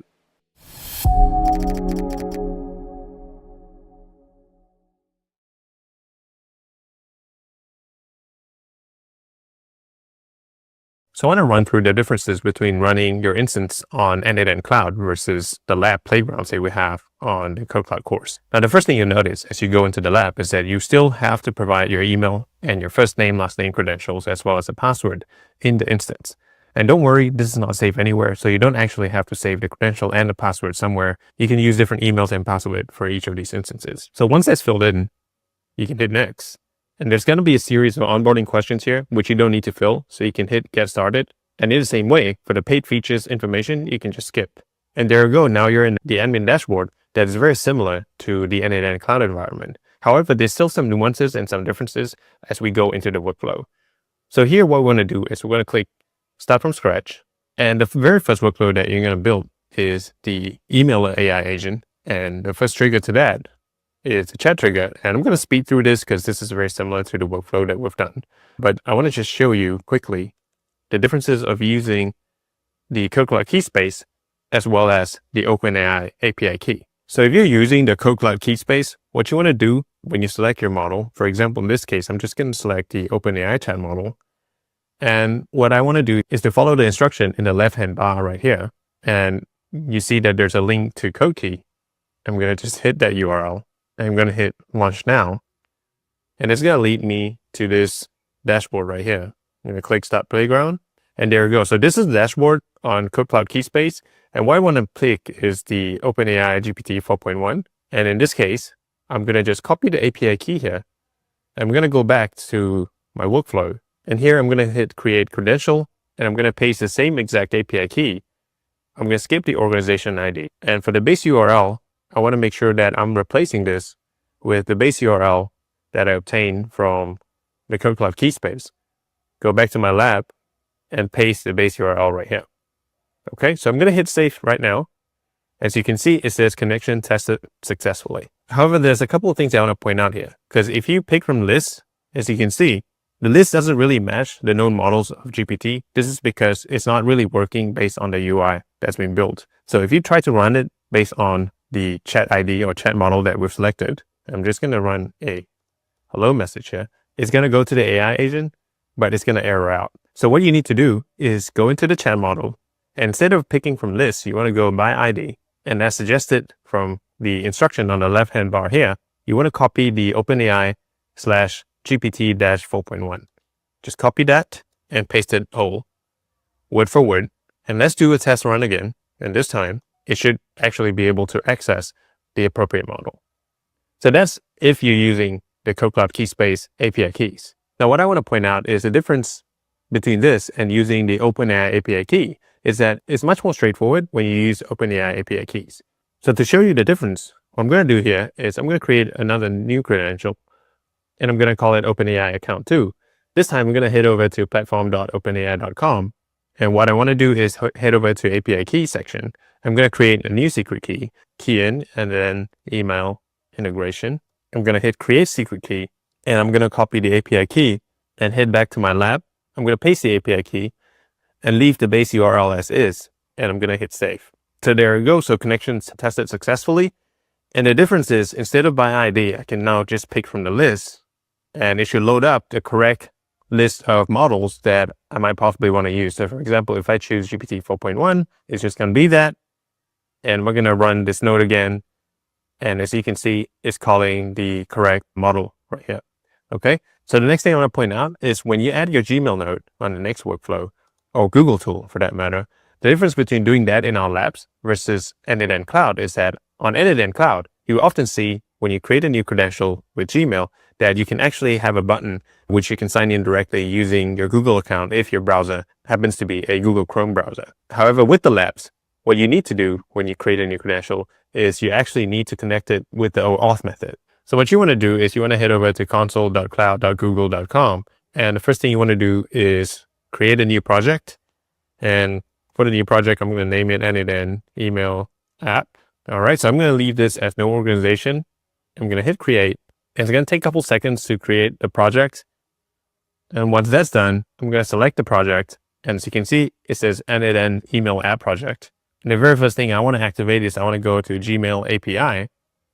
So what I'm doing right now is I'm creating a project because that's how Google recognizes each of these OAuth access that we're giving it. But the way the security works is you need to enable the particular tool that you want to use within the project. So in this case, I want to use Gmail. So I want to make sure I enable the Gmail API.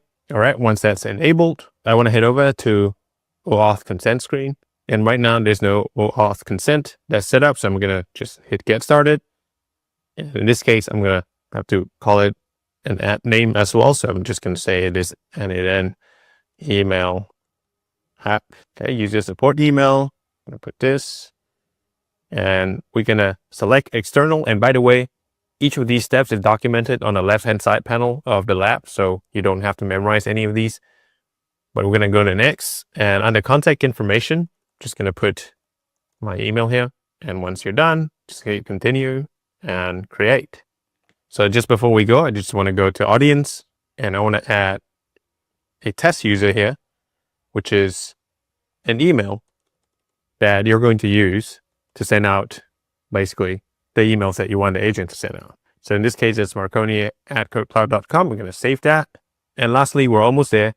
We're going to go to API and services again. And this time we're going to go to credentials. And what we want to do is to hit create credentials with OAuth client ID. And application type, we want to choose web application. And under name, we want to name it n8n email OAuth client. And then we're going to add the authorized redirect URLs, which we can obtain from our lab. So going back into the lab here, you see that this is the OAuth redirect URL. And we're going to copy this, and we're going to hit back and just fill this in. And we're going to hit create. As you can see, we now have the client ID and client secret to the app that we've just created. So we're going to copy this and head back to client ID, paste it in, client secret, copy that, paste in the client secret, and you'll see now that there is a sign in with Google button that pops up. So what you want to do is just hit that, and a Google login pop-up will show, and then you just want to correctly select the email address. And you'll say that Google hasn't verified this app, but because you're the one who created it, you know it's safe. So we're just going to hit continue. And we're going to select all because we want to have the agent be able to do all these actions with our Gmail. So we're going to hit continue now.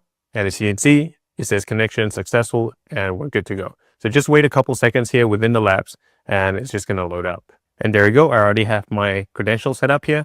And we just want to run an execute step to show you that everything's working. So in the workflow, you'll see that we've chosen to define all of this by the model. So we're going to let the AI agent define this, and we're going to start chatting and say, hi, can you send an email to marconi@codecloud.com to just say hello. All right, so we're going to hit this. So as you can see now, the workflow is run, and it's actually sent an email to my Gmail. So let me take a look. And there you go. It says, hello, Marconi. Just want to say hello. Best regards. Okay. So obviously it's not very sophisticated because actually in the AI agent, we didn't even specify any system prompt. So the whole point is just to show you the main difference between running the environment on n8n Cloud and within our playgrounds, specifically covering the part where code key is being used, as well as when you're going to access any Google tools, Gmail, Google Sheets, and stuff like that. You do need to go to your Google Cloud Console to set up the project, the app, and the OAuth clients in order to access Google services with the workflow. And as you explore n8n in the course, you're going to realize that there's going to be some differences between running n8n cloud and n8n within your own self-hosted environment. For example, the availability of community nodes, supported versions, and a few other features that might only be available on n8n cloud. So if you're facing any issues in any part of that build, just keep in mind that it might be because you're using a self-hosted version or a lab-hosted version from CodeCloud. And it's not necessarily a limiting issue. There's always a workaround for that. It's just something to keep in mind about.